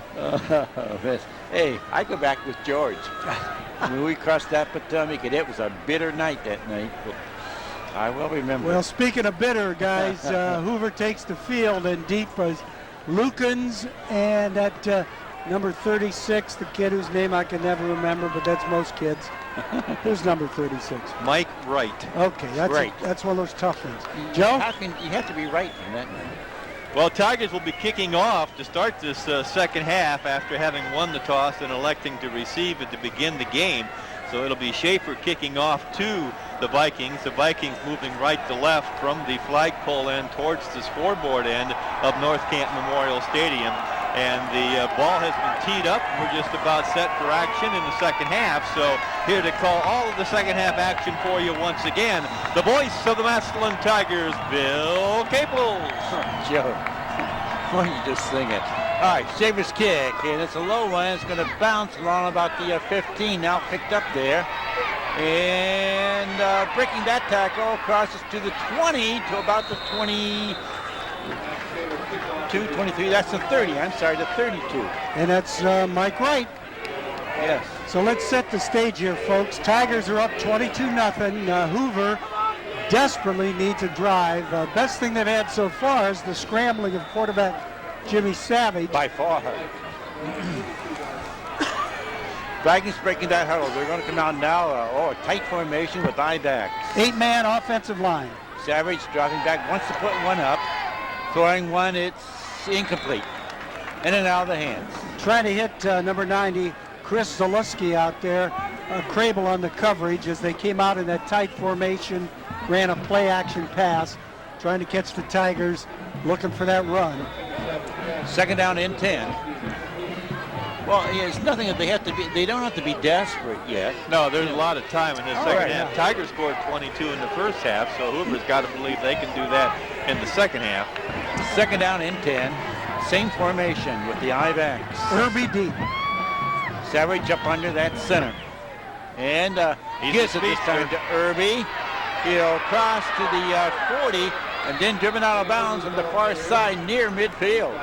That's been their most successful running play. They've come out in that 8-man offensive line, handed that tailback deep, and he angles toward the off-tackle hole, then bends it to the outside. And the kid's got the jets to get to the corner. Irby is a senior, 5'9", 166 pounds. Lukens into the ball game. First and 10. And Luke is going to go in that tailback spot. All right, Savage up under that center. And gives it to Lukens. Cutting off and gets a yard. Across midfield to about the 49 of the Tigers. Tigers are getting such good penetration that the power game of Hoover just not there, even with that big 8-man front offensively. They've gone with, as I say, they brought in the extra tackle. It's not an unbalanced line. They have 8 men on the line of scrimmage blocking for the fullback, tailback, quarterback. Second down, we'll make it 8. Third quarter just underway. Again, everybody in tight. Savage under that center. Now they'll put the wing back in motion as Savage drops back, being pursued, but he gets past him, ran right by him. Now he breaks another tackle, and now they'll finally bring him down as he gets back to the line of scrimmage. Yeah, the kid is really shifty. He's a senior. He's not a big kid weight-wise, about 180 pounds, but good feet. Third down, and we'll make it 7th. Tigers had great penetration that time, just couldn't wrap him up. No, they had him look like about a 5-6 yard loss. Say my throat on the clock and the score, Bill. Okay, it's 10:25 and moving. 22-0, Tigers lead. Okay. Vikings again breaking that huddle. Irby again. Yeah, offset backs. Savage again up at that center, puts Irby in motion, and they give it to Irby. And going nowhere this time. They brought maybe a yard at best. They brought him in motion, ran what they call that jet play, which is just flanker goes in motion, quarterback turns around, hands it to him, sort of a counter. Punting situation for the Vikings. Boy, down and about 6. Gotta watch fake here. Yes. I mean, my gosh. Ball at the Tiger 46-yard line.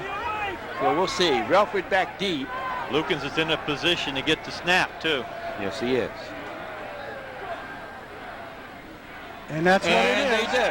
And he keeps it himself. It's on Irby. the left side, down that far sideline, then driven out of bounds. Oh, boy. Tigers really got suckered. Yeah, they ran a fake punt, sort of to the up back who put the ball actually between his legs and then headed for that right corner. Picked up big yardage. All the way down to the 22. Big play for Hoover. You knew they had to go for something there. Well, and Donnie Hurler, he does that all the time. It's nothing new. He's well known for that. Well known. 1st and 10 for the Vikes now at the Massillon 22. Savage will warp under that center again. Again, hands it off, but this time maybe a yard to the 20. That time they brought Ramsey on a counter, on a reverse from that wingback spot. 2nd down. We'll make it 8. Irby is the only player out there that seems to have the speed to do the damage to this quick Tiger defense. Yes. And he's in there now at the tailback spot. I-backs. Savage gives it to Irby, but run over. Losing a yard. Yep, Losing a yard. Ran a tailback draw and read beautifully by Tony Graves. Just buried him. 3rd down. We'll make it 10. 8:40 to go, 3rd quarter. 22-0, Tigers on top. And Irby's hobbling a little bit. Just a little. Lukens comes into the ball game. And every time he comes in, you got to figure, watch out. That's right. Got him flanked out here to the left. I-backs. Again with Savage drops back. Throwing one batted in the air. Intercepted by the Tigers. Hoover made a play. That's what you call an athletic play, guys. Ball tipped up in the air at the line of scrimmage, and the power forward, John Crable, went way up in the air to pull that down. That's the 6th interception in this ball game by the Tigers, I believe. That sound right? That's right. At 5 the first half. Wow. So the Tigers will take over 1st and 10. Tigers with a tight end in the ball game. Maybe this is a running package. Now a flag. You're going to call him offside. Yeah. 8:11 to go here, 3rd quarter. The Tigers substitute came into the ball game after the Tigers broke the huddle. You see it all the time, and they called that offsides. All right. Oh, well. So they'll move it back now to the, 15-yard line. That First is down and 15. That is on page 932 of the rule book. Ball snapped back to Martin. Giving it off. This is Woods, but going nowhere. In fact, he's going to lose about 4 yards. We're going the wrong way, guys. Well, the good news is they don't have the ball. We've got 22 points. Clock is ticking. That's right. Well, Tigers offensively have really not done a whole lot since the first quarter. Hoover's defense has been very, very good. Tigers, when they fumbled on the 2, that was their best drive. All right, second down and 20. Martin up under that center, drops back. Once the ball being pursued, they're almost picked off. Oh, my. Tried to screen, and boy, the most likely receiver was number 52, Pete Ferratus, that defensive end for Hoover. So we dodged one there, folks. Big time. Third down and 20. You know what this is like? This is like line up in a shotgun and quick kick. You hear me? That could be. Ralford going into the ball game along with Ralford coming out now as Privilege goes in. See, they could have called offside again. How silly that. All right, Martin back into the shotgun. Back to Martin, and it is. The quick kick. Beautiful. Rolling inside the 40. Rolling down to about the 37 or 38. Of North Canton. Right. Now that's how you change field position. Old-time football, sports fans. Oh, General Nayland has been proud of that one, you Tennessee fans. I do think so. 7:22, home appliance scoreboard shows us, with the Tigers still on top, 22-0. It's been that way for some time.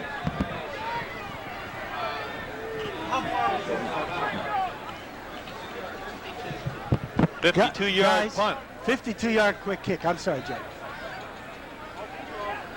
And we've got a TV timeout. We're going to keep it here now. So the quick kick completely fooled Hoover. See, they're coming right back. And 52-yard punt from deep in Tiger territory with no threat of a return just changed the field position back in the Tigers' favor.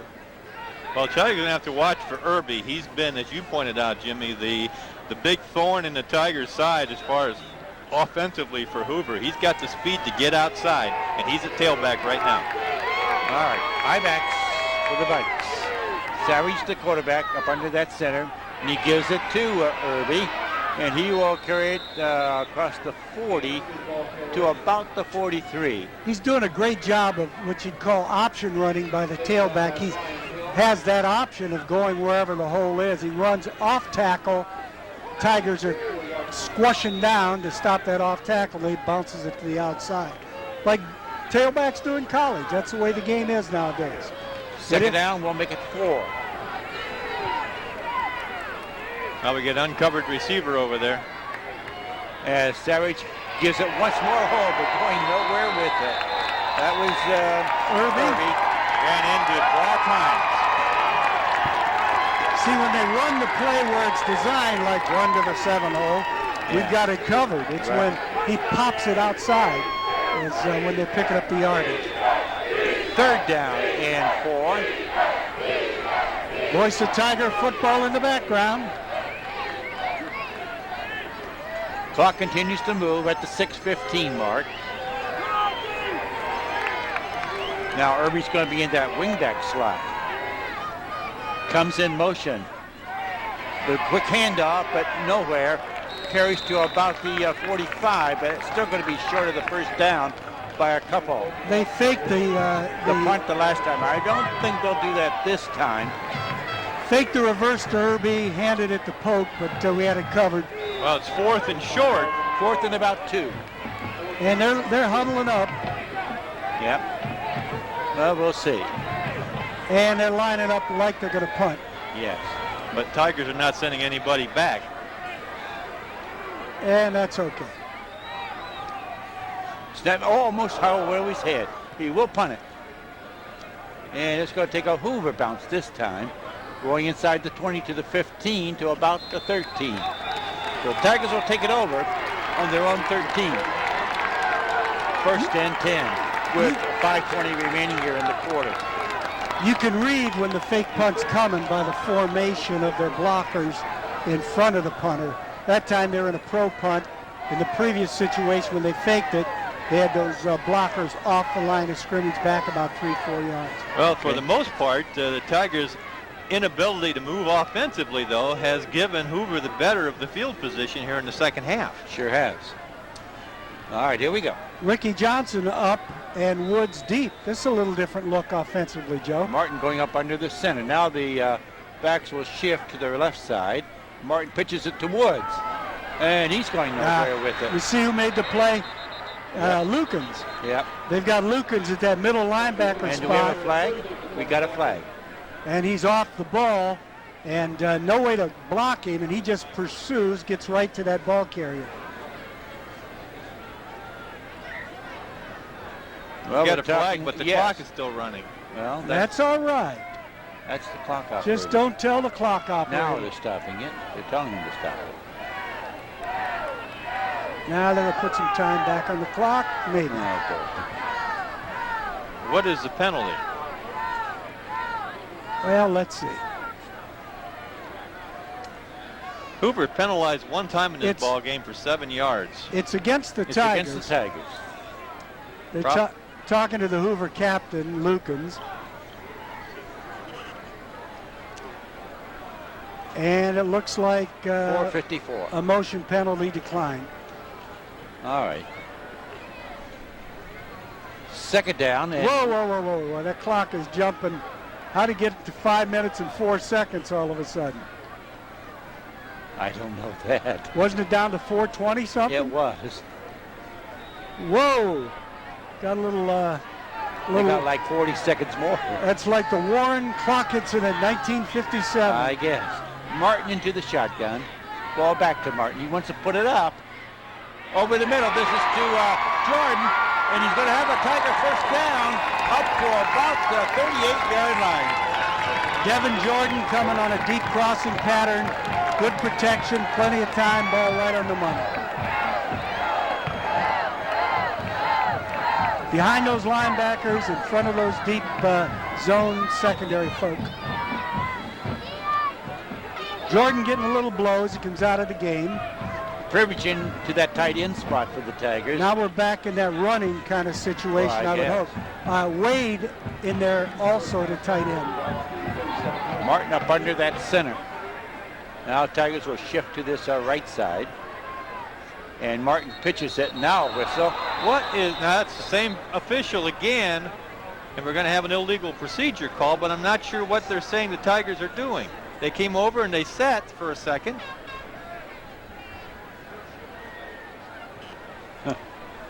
They're calling a procedure. We're trying to out-formation them, obviously, trying to get the edge. And Coach Shepis has just gotten word from the official what the concern is. So we've got another 5-yard penalty. Strange stats in this ball game to be up 22-0, huh? I guess. Oh, here we go. Again, first down and 15. Who's the safety, Helschel or the tailback? We're going to run a halfback pass. Halfback pass. Heschel. This one's going to be incomplete. No, they're ruling he caught it. Oh, I don't think. They're giving him the catch. Oh, now they're ruling it incomplete.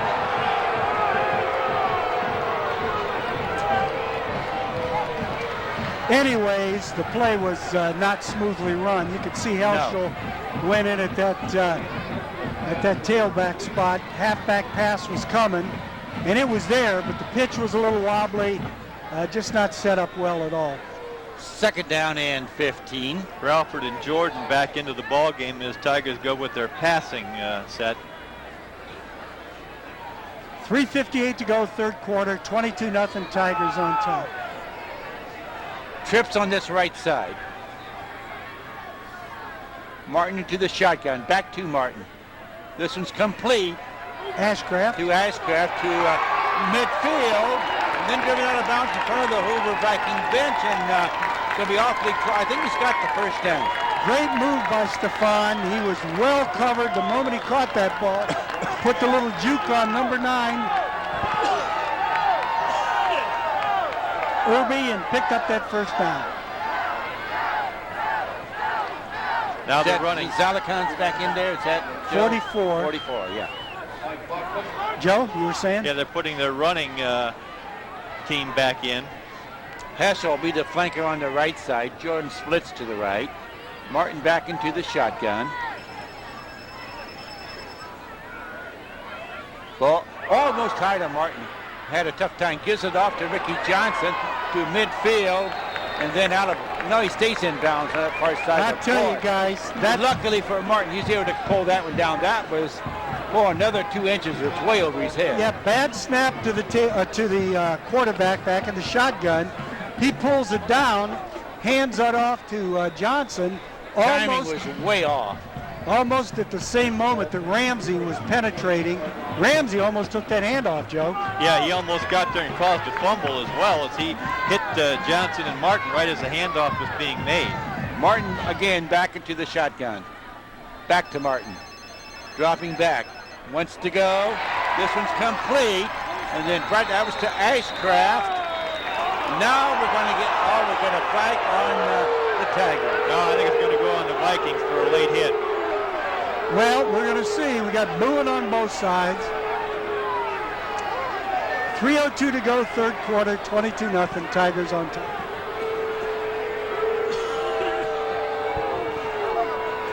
Oh, they're calling it. They are calling it on Massillon. That's what I thought.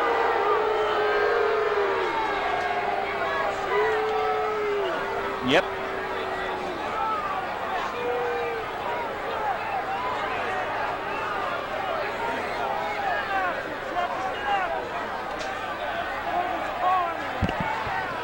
I want you to see that Coach Shepis is having quite a conversation on the sidelines with the official on his side, trying to say you better get control of this thing because a ton of those calls are coming from the other side of the field.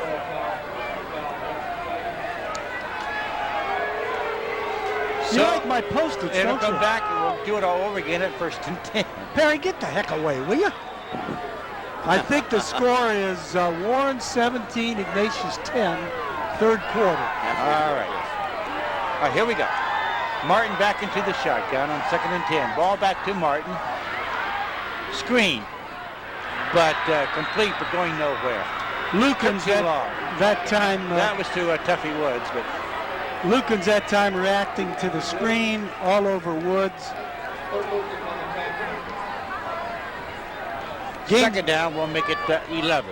Game's getting a little ragged, but it has been that way from the start, actually. Yes, it has. Tiger defense completely disrupting whatever Hoover was able to do. Tiger offense unable to play consistently with enough discipline, really, to get something going, long drive-wise. Again, Martin into the shotgun, back to Martin. This is going to be complete to Jordan for another first down at about the Hoover 32-yard line. Oh, got it back in zone. His guy took the ball. Yeah. After he was down and got up and dropped it on the turf. He said, yeah, I got the ball. Yeah, about 5 seconds too late. Whenever the Tigers just drop back into full protection and just run the simple cuts to Jordan, it's there all night. 1st and 10, ball at the Viking 32. Martin will drop back into that shotgun. Back to Martin. Gives it now to Ricky Johnson. Breaking that tackle. He'll carry to the 20. And that'll be good for a first down. And I believe that time, actually, Ricky Martin was lying on the wrong side. Martin was trying to get him there, but he wouldn't move. So he gave it to him anyway, and then he got the 10 yards. It's right at the 20. 1st and 10. Ball's on this near hash mark toward the Tiger faithful as the orange and black from Massillon are moving from our left to our right toward that flagpole end. Heschel is going to split to the left side. Ashcraft flanks to the left. Jordan splits to the right. Martin into the shotgun. Back to Martin. This one is complete now to Woods. And lost the ball. Now it's picked up by the Tigers. Woods was hit hard, and he's down on the field. Yes, he is. All right, while he's down, we're going to take a break. We'll be back with this second down play after we give you this timeout. Two words come to mind thinking of Massillon Tigers sports, Boy, he got innovation hot. and excellence. Bill. 1958. I gotta run down. Okay. Hey, after we come back to this break, give away Rockneys and Capellini's. All right. Okay, tell them to call in for Rockneys. Okay. He is really Free ATMs in both locations. took a The shot. Massillon School Employees Credit Union, upholding a tradition of excellence in 2 locations. Capellini, the finest in Southern Italian cuisine at an affordable price. Capellini features an Robert's entire going in. order sausage, warm fresh bread, and unparalleled ambiance. All this We're doing our damnedest to try to get another running back in the action. Capellini, a must-stop for any lover of Italian food. Their kitchen is open Monday Table through once Saturday in. until 10 p.m. For reservations or inquiries about their newly renovated banquet center, please call 330-834-0808. That's Capellini at the former location of the Italian American Club on 9th Street Southwest. As we return here, ball snap back to Martin. And he's going to be brought down.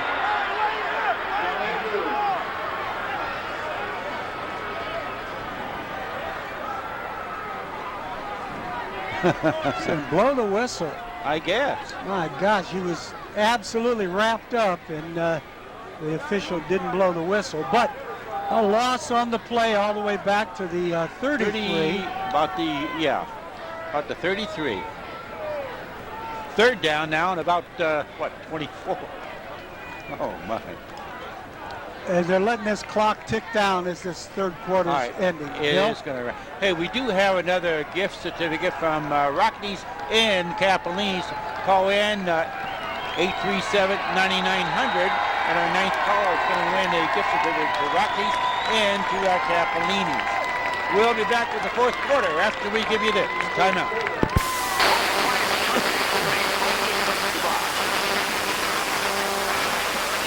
Boy, we've done our own share of screwing up.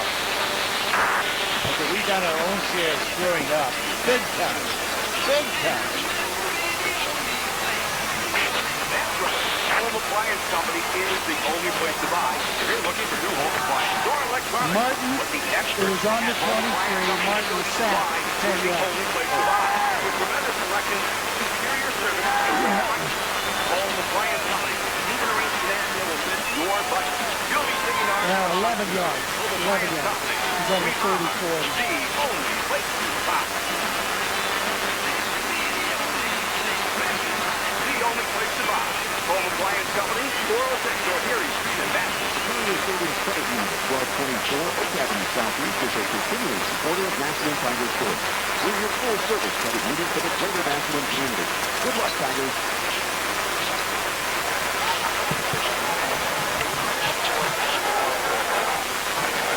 As we return here to the Viking Stadium in North Canton, as we start the 4th quarter. Jimmy? Warren, 24-10 near the end of the 3rd quarter. 24-10 over Ignatius. All right. So we're about ready to get this 4th quarter underway. Tigers with the ball at their own 34-yard line. 3rd down and 24 to go. They've got to get it to the Vikings 10. Martin up under that center, drops back, hands it off. Ricky Johnson. He'll fight forward to about the 22. You know, and we've lined up and just run the ball right at them. Yeah, we do fine. Right? We do fine. Oh, we're going to have another field goal attempt? Yep. All right. And 25 is big because it makes it more than the 3 touchdowns. 8-8-8-8. Right. 8-8-8-8. This is a long one, though. 8-8-8. That's 4 Yes, touchdowns. it is. Well, it's going to be spotted at about the 29. 39-yarder. Yeah. And it's on that far hash mark. All right. Ball snap back. Kick. Oh, it's going to be way short. Partially blocked, I think. Bounce is going to roll. If they stop it, it's going to roll dead. They can't pick it up and run it in. It should be right where he touched it. That's yeah, right. it is. At about the 2-yard line. See, it's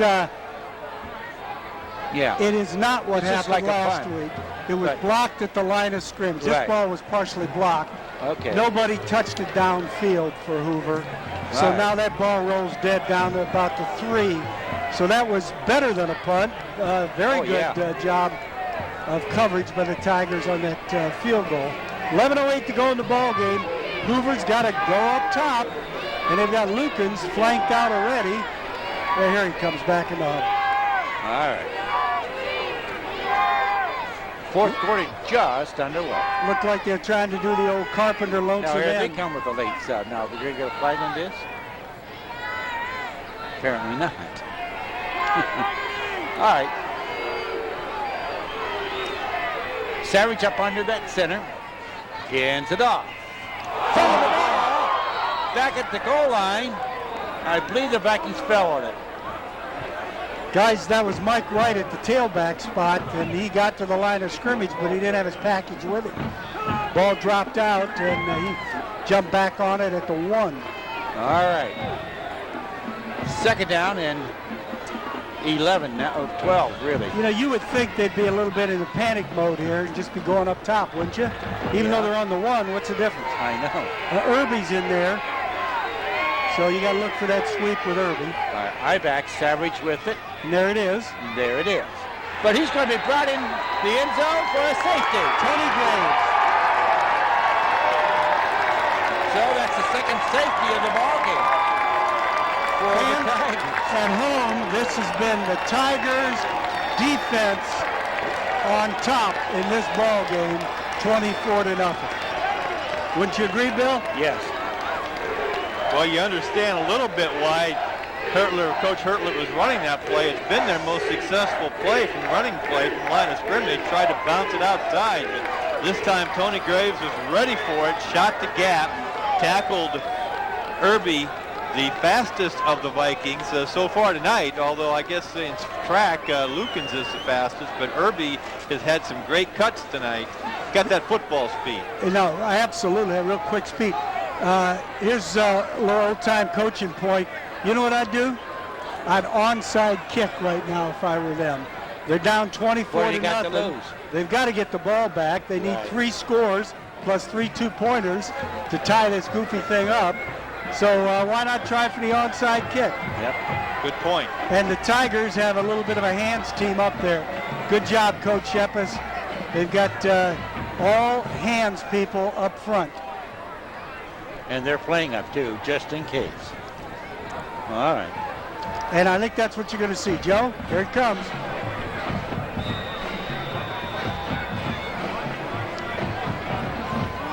As they will break for the Vikings. Well, we'll see. Kicking it from the 20.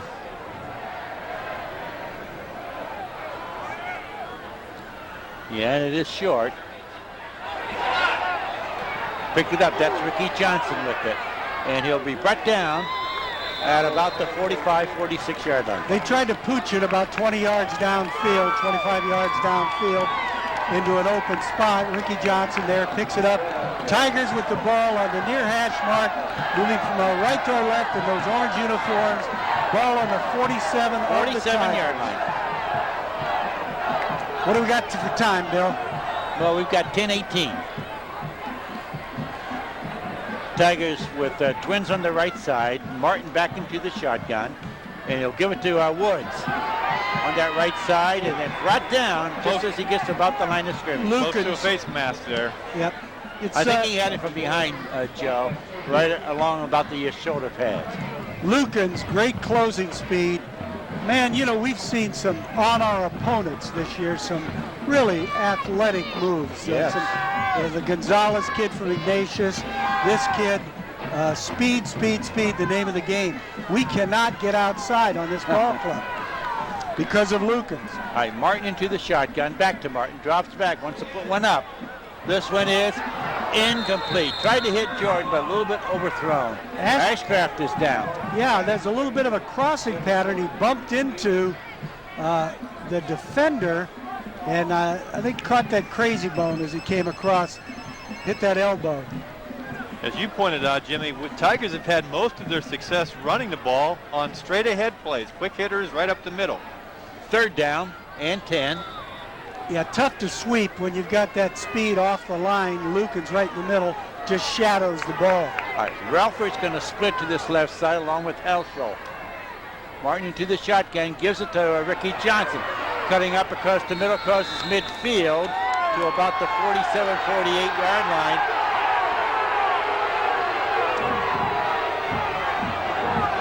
Tiger fans not too happy with one of the defensive secondary people of the Vikings who took Ralford down way after the play was over. Yeah, they get a little frustrated, but that's understandable. Reggie limping out.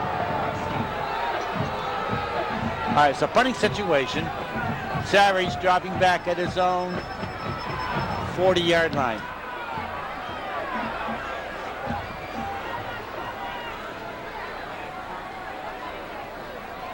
Hoover's got to be coming one of these times. You know, they've got to get a sudden change Ball here. back. They're coming, and he does get this one off, and it's going to take a Tiger bounce inside the 25 to about the 24.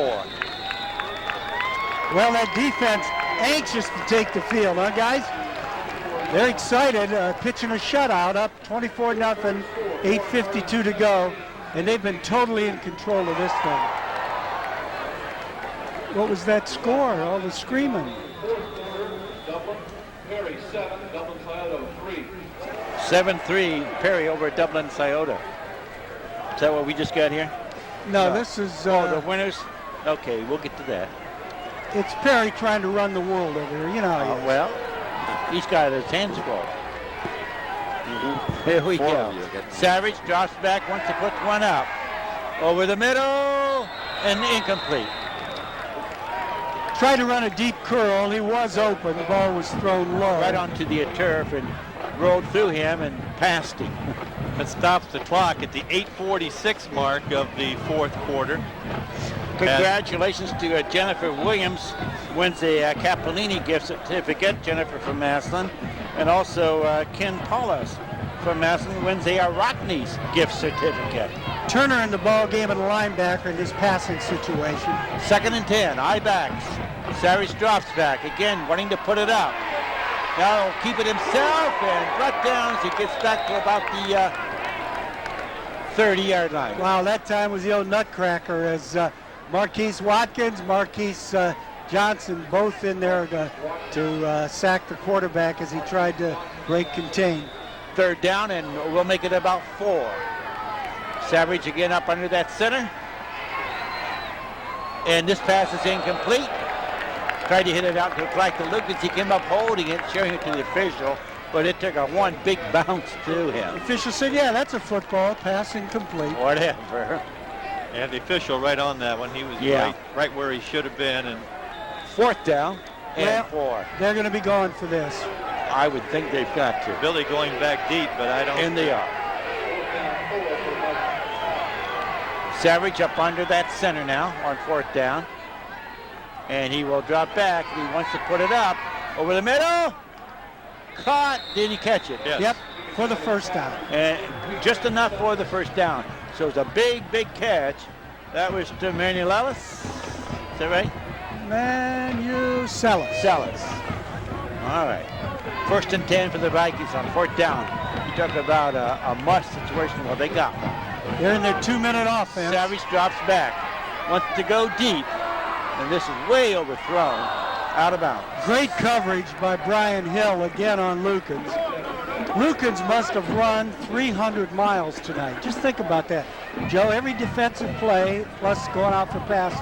Yeah, they've tried to give him some rest periodically. He's going to take a little blow you can right see now. that, and you can tell. They tried to move him over to the other side of the field, get him away from Ralford, but Hill had great coverage as well. 2nd down and 10. I-backs for the Vikings. Savage again drops back. Being pursued. Good screen, and they complete it. Inside, breaks that tackle.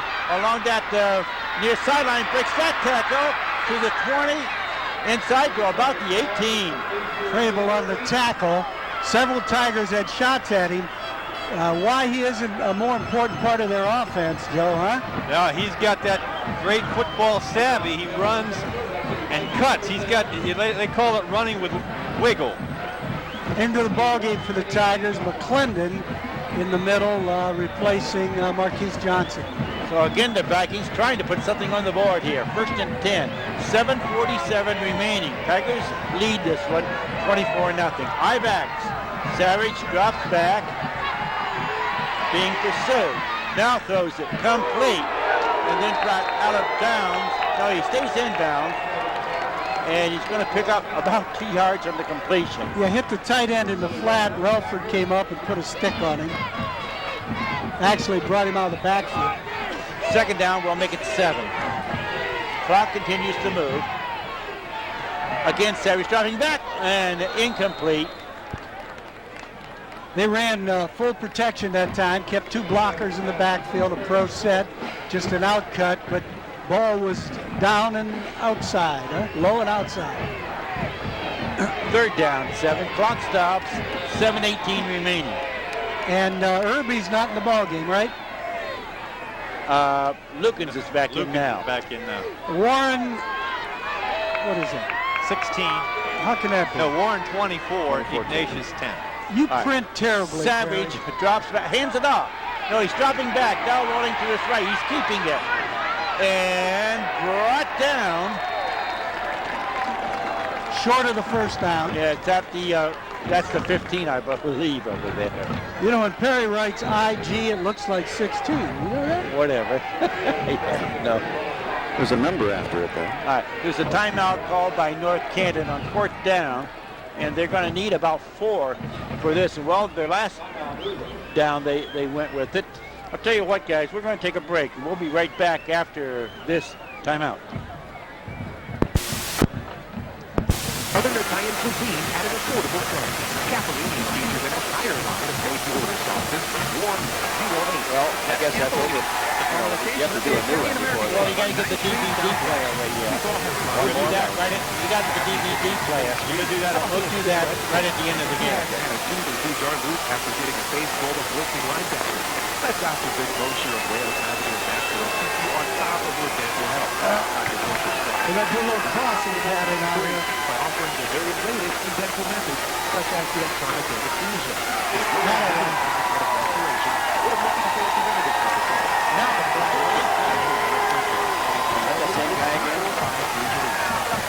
Got it off on the pass here, I guess.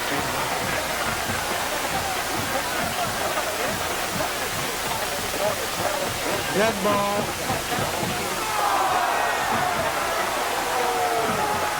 Oh, it's both ways?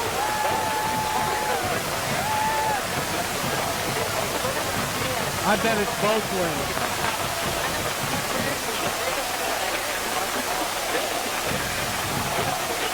They're going to eject 2 players. If they do, Harsh is out for next game. If that happens. No, it's against us. It's against us. No, person in the offense on. Yeah, it was after the play. Oh, after the play. Are we back? All right, when we turn it back at stadium. And the pass is incomplete by Savage, but there was a flag afterwards, and the penalty is on the Tigers, but it was after the play was completed. So Massillon will take over the ball.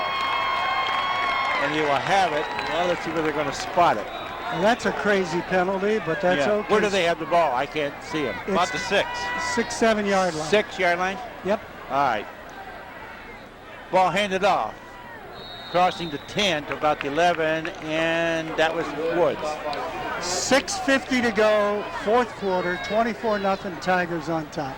I do want to remind everybody, we still have that DVD player to be given away from Home Appliance, and we'll be announcing that shortly here as to when you can start calling for that. Okay, so just hang in there, guys. That one's to come yet. 2nd down and 7. Martin dropping back into the shotgun formation. Back to Martin. Flag. This one's complete to Jordan. And he'll carry it up across to about the 20, but we do have a flag. They're going to call a motion penalty on the Tigers. We didn't get set, I don't think, when our back shifted there. Well, penalties have been a killer for Tiger drives how many hundreds. Defense has played so well, but penalty after penalty has really hurt the Tigers here tonight. I think Hoover's only had like one penalty for 7 yards. Yeah, through the Well, third. they had the offsetting penalties here, but as far as yardage, that's probably right, Joe. Through the third quarter, at the end of the third quarter, they had 1 for 7, and the Tigers had 8 for 73. 24-0. Tigers still on top. What do All we right, got? here we go. Second and 11. Second now. and 11. Ball's in the 5. Martin up under the center. Drops back, wants to put it up. Throwing one deep. Incomplete as Shermer's cutting across for it, but not enough this time. Martin coming out of that end zone, putting it up one-on-one coverage. Good protection, by the way. For that. Good protection, and actually Jordan had the defender beat on the play, but The pass was just way over. Yeah, Too far from him. Yeah, I think the pass was a little bit out of Matt's range. Matt put a lot of air under it, so the ball went a long way, but it was so high. So it's going to bring up a third down. A little surprised at that pass play. Here's orders from headquarters. What's that? Oh, the 99th caller, the DVD player. All right. Starting. Start right now. Right now. Right now. And it's just going to be a quick kick by Martin. And it's going to take another Tiger roll past midfield and rolling to about the Viking 47-yard line. Why that is so confusing to everybody, that's the smart thing to do. We're in that shotgun. Yep. Like a short punt formation. Just punt it out of there. 5:41 remaining. 5:41. Tigers heading for a second round of action if they can hold on to this lead with 5:41 remaining. I wonder if Herbie, remember he was hobbling around a little, Joe. I wonder if he cramped up over there. He's not in now, and I certainly would have him in there. He had a bad ankle. He came out of the Jackson game with an ankle problem, so maybe it got. He took a hard hit. Well, on that here's one. Lukens splitting to the right side.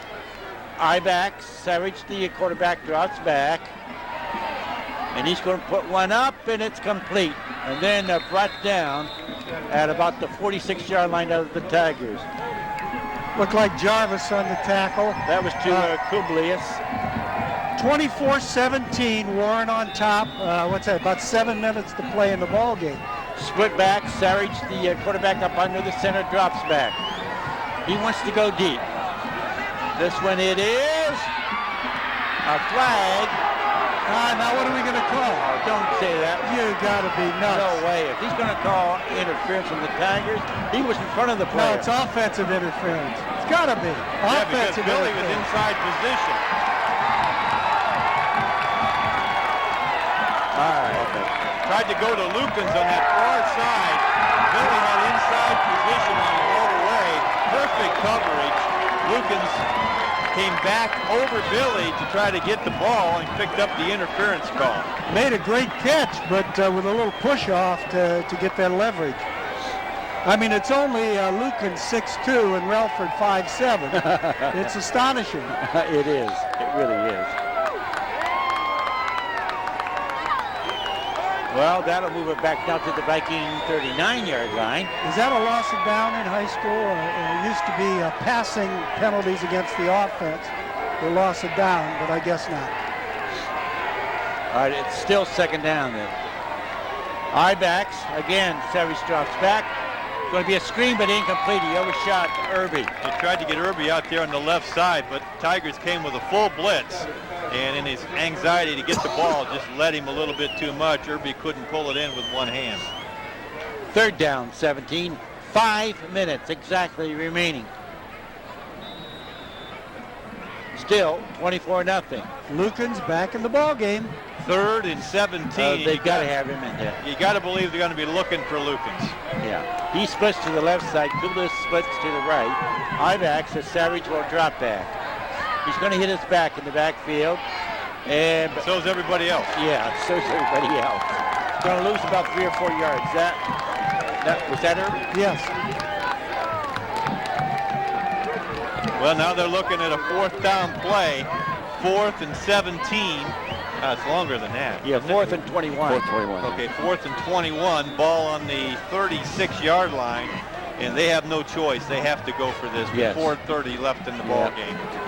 You With the clock moving too. Got to know where Lukens is at. He's on that left side. And we've got him double covered over there. Savage with the ball, drops back. Being pursued, throwing Going down the middle. And I think we picked another interception by the Tigers. Tigers. It is by the Tigers. This time, Dustin Jarvis. I'm telling you, you cannot play better defense than we played tonight against this ball club. I guess. What's that, 6 interceptions? 7, I think. 7. Oh, my.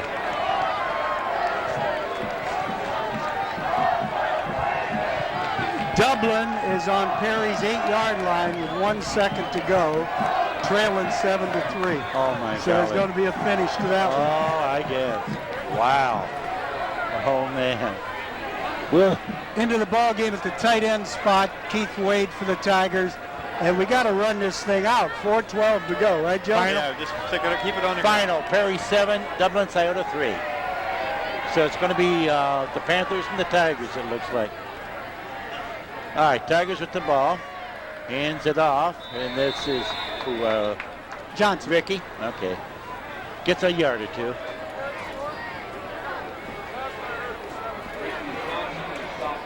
So Perry wins tonight 7-3. Stopping Scioto on their own 8-yard line with just 1 second remaining. At least that's the rumor from the other side of the press box.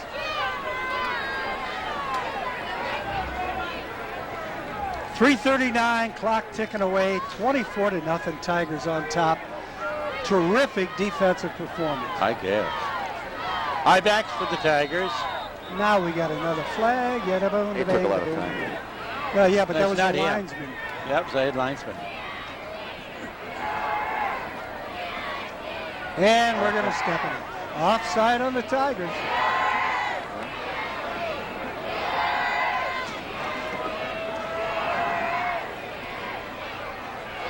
All that, well, never mind. It was that same one over there.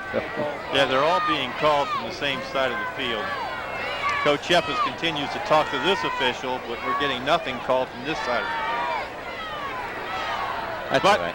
got to play through those things. Second down, 13. Again, Martin up under that center, giving it off to Johnson, but maybe a yard. But the clock continues to move. Now it's stopped and wide. All right. Timeout, North Canton. Well, they have one left. That's their second. All right, I'll tell you what, we're going to take ours too. We'll be back after we give you this. Timeout. If your doctor is unavailable, turn to Mercy Stack Care for prompt, convenient medical care. Mercy Stack Care is located on Fulton Road, just west of Wales Road. And we're open 9 a.m. to 9 p.m. Monday through Friday, and 9 a.m. to 5 p.m. on Saturday and Sunday. Best of all, at Mercy Stack Care, you never need an appointment. Mercy Stack Care, we're here to care for the people you love.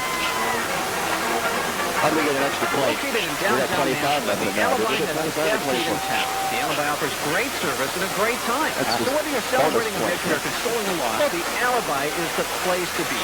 Plus, you can enjoy great sports action on the Alibi's big screens. That'll make you feel like you're part of the action. So forget work, get ready for some fun. The Alibi, where the real sports fan loves to hang out. Collins and the tight end. NationalTribe.com after the game for game photos, stats, columns, and more. Talk about the game at NationalTribe.com. You're listening to 90s ESPN 990, the countywide leader in sports. This pass is complete to Ashcraft. Given out of bounds on this near. Oh, this thing is getting crazy. That's Lukens. Yeah, Lukens. Lukens is going to exit the game, I think. Yep, frustration after the play was over. Push against the Tiger was blocking him. And the official throws the flag. Well, we had a clip on one of the Tigers.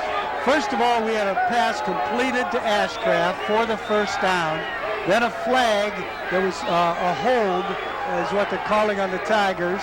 Then a personal foul on North Canton. Now, after the catch, Jimmy, there was a clip on the run back by Ashcraft. They called a clip? They called a clip. That's what the first flag was. Okay. And then Lukens decided he was going to start and push and shove. Heschel was the player involved for Massillon, and he just raised his hand, so there was no question about retaliation. So now you mark flip off. But he not only shoved him once, he hit him 3 times. Yeah, and he's still in he the went game. after once, He is no longer in the game. You know, in the first quarter, he had 2 possible penalty possibles, but they didn't call him. Well, frustration over there. It's been an unusual ball game, to say the least. Well, first they stepped the 15 off against the Tigers. Now they're huddling up about stepping it off the other way. In the meantime, the referee is over talking to Coach Hertler about why the young man's no longer in the ball game. And it ends up as a first down for the Tigers out around midfield. And it's right at midfield. 1st and 10. 3:11 remaining. Now he's trying to get out of this without any injuries or anything else happening. And the Tiger fans are going for the juggler. Go, go, go. Whatever. Coaches just want this over. Martin to the shotgun, gives it to Ricky Johnson. He'll cut it back out here across the 40 for about the 39. First down.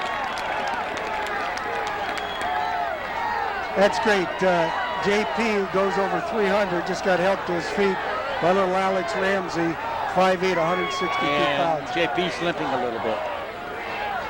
Oh, yeah, he's down. He's down now. Yep. Holding his ankle. And back on his feet. Okay. He doesn't want to come out. Well, he's going to have to come out. Going to have to come out. 2:50 to go, 4th and final quarter, 24-0. Tigers on top. Well, it'll be interesting now because the key to that Hoover defense, Jimmy, as you've been pointing out all night long, has been Lucan's great speed at that kind of monster middle linebacker position. Now all of a sudden he's out of the game. Yep, and that's right. That play, the young man who was in there just wasn't able to make that same play that Lucan's normally makes. So it'll be interesting to see now if this Hoover defense is as effective against this Tiger running game with Lucan's out of the ball game. And Lucan's, as Bill pointed out, not only shoved him once, but he three pushed him times. 3 times. He did. I mean, he really went after him.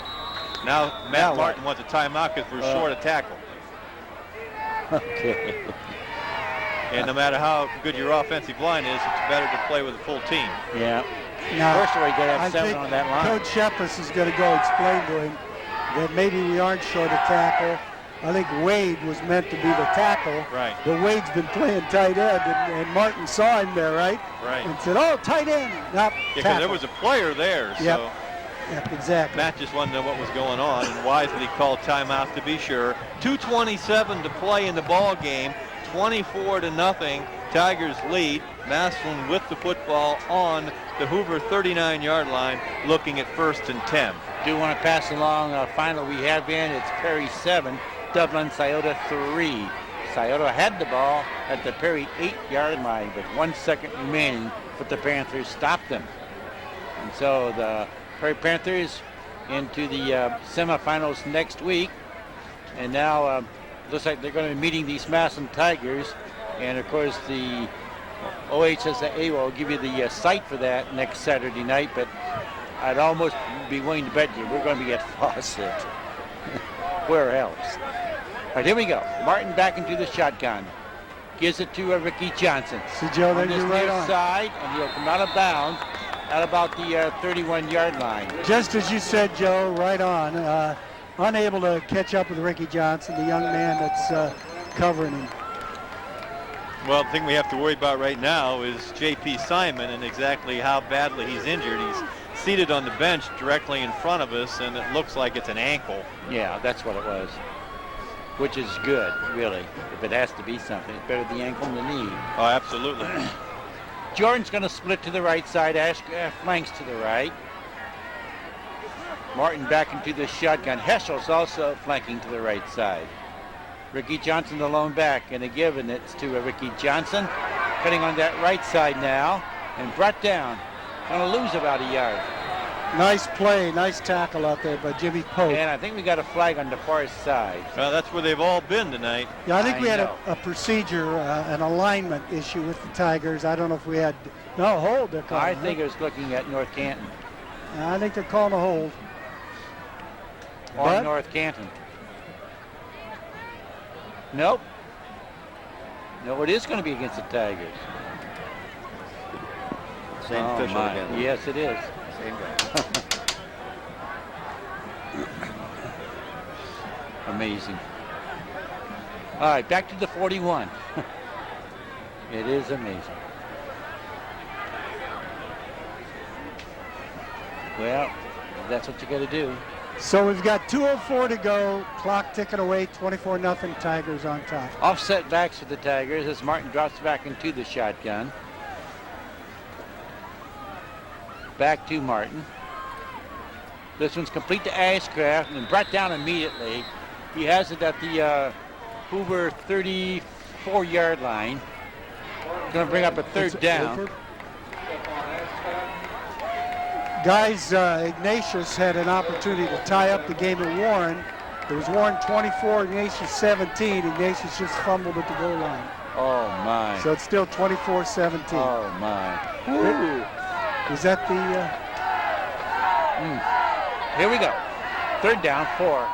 Offset as Martin will give it to Ricky Johnson. More than the first down. Ricky 3 tackles, 4 tackles, brought down at the 10.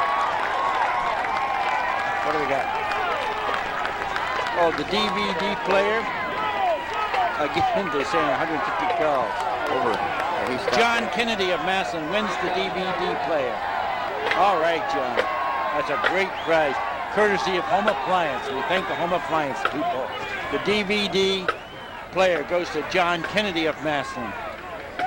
Well, again, Tigers strike right up the middle, just hitting the Vikings right in the center of that defense, and Ricky Johnson powering his way down to the 11. Trips on the right side. Martin into the shotgun. Back to Martin, dropping back. Wants to put one, and it is complete for the 6 points to Devin Jordan. And Matt took a shot right as he threw that ball. And boy, you talk about an in-your-face touchdown. That's not a friendly touchdown, folks. With 44 seconds to go in the ball game. I understand some of that. I understand that. Makes really it do. 30-0 Tigers on top. All right, Schaefer now in to attempt the extra point. The touchdown brought to us by Uniland of Massillon. The extra point attempt, of course, will be brought to us by Spitzer, Pontiac, and GMC. Snap, a little high, kick is up, and it is good. With 44 seconds remaining, it's the Massillon Tigers 31 and the Hoover Vikings nothing, and we will come back to kickoff after we give you this timeout.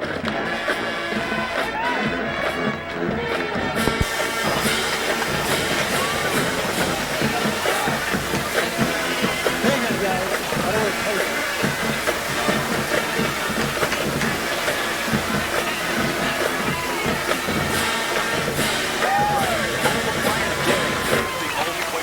Big 6. Well, that won't get us invited to the Federal League, guys. 31, I hit that right on the nose. I gave them 7. Maybe we'll run the kickoff, man.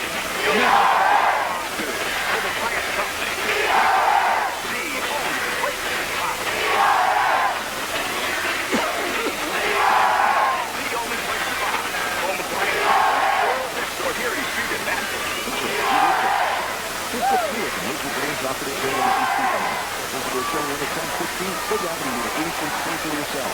Open 8 to 5:30, Monday through Friday, Saturday from 3 to 5. Get this up in the Yellow Pages. The new Belden Village Open MRI Center provides maximum patient comfort in a non-claustrophobic environment, together with advanced MR performance features for excellent high-resolution image quality.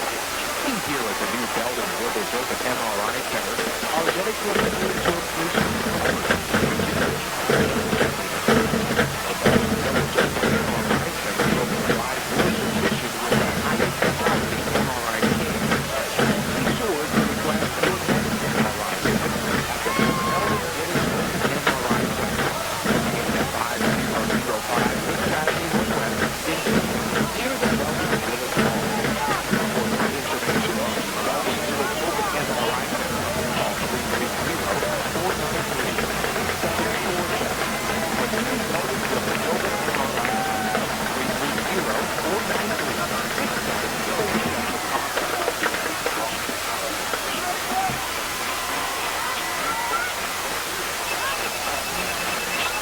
As we return here to the Viking Stadium and the kickoff picked up, returned up to the 40-yard line.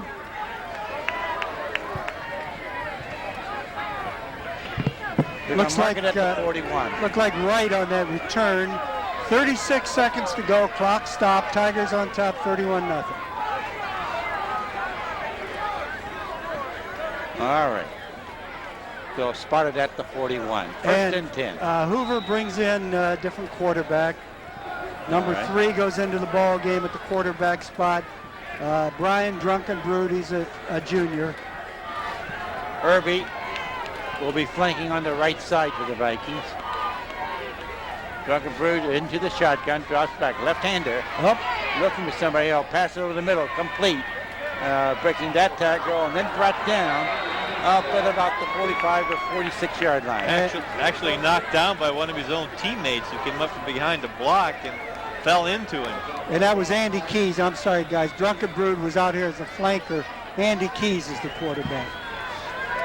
He'll go up under that center. One lone back as he drops back now. Over the middle. It is complete for the first down at the Tiger. Where are they going to mark that? At the 34-yard line, it looks like. 3 seconds, so they'll spot the markers and then they'll. They're going to have a timeout called. Vikings say we want one more play. Hey, I understand that. There's some frustration there too. That's all right.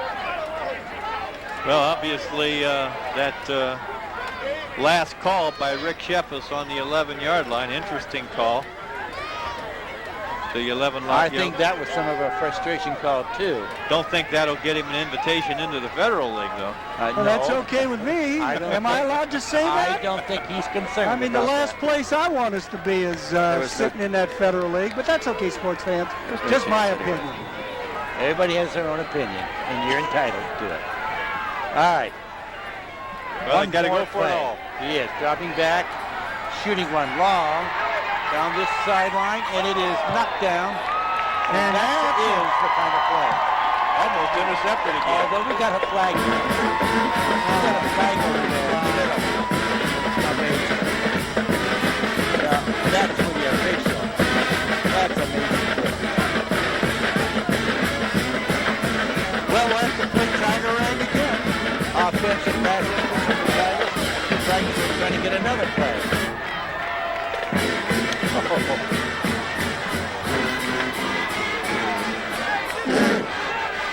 Where's he going?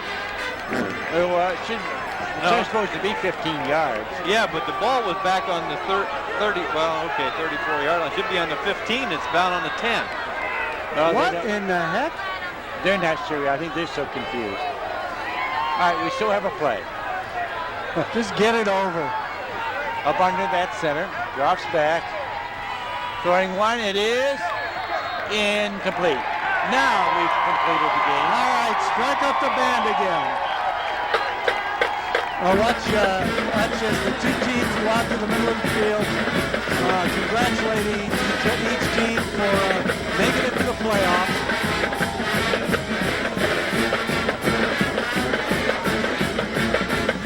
All right, so teams are congratulating each other out there. The coaches are out shaking hands and talking to each other as well. But the final score here tonight is the Massillon Tigers 31. The Hoover Vikings nothing. We'll commence the postgame after we give you this timeout. Hey, Bill.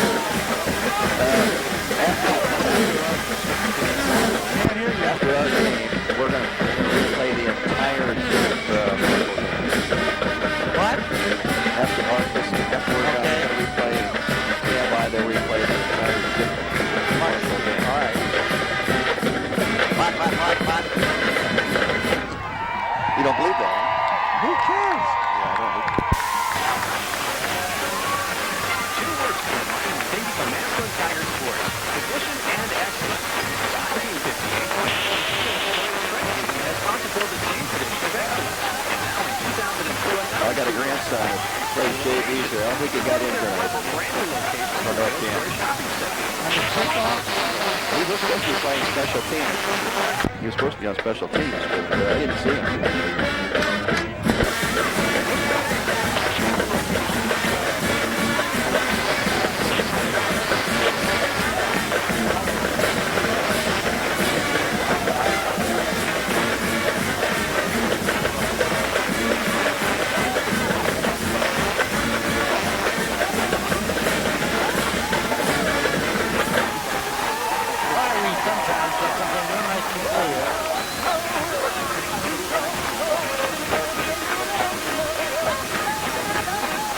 I can't hear the station. I'm gonna have to bring it down.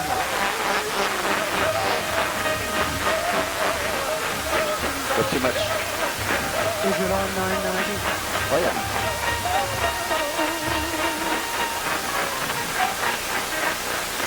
Was it 2 minutes? Carlos Morgan and Vivian Williams. See, there's some other 990 coming out. That's an important news. Doug?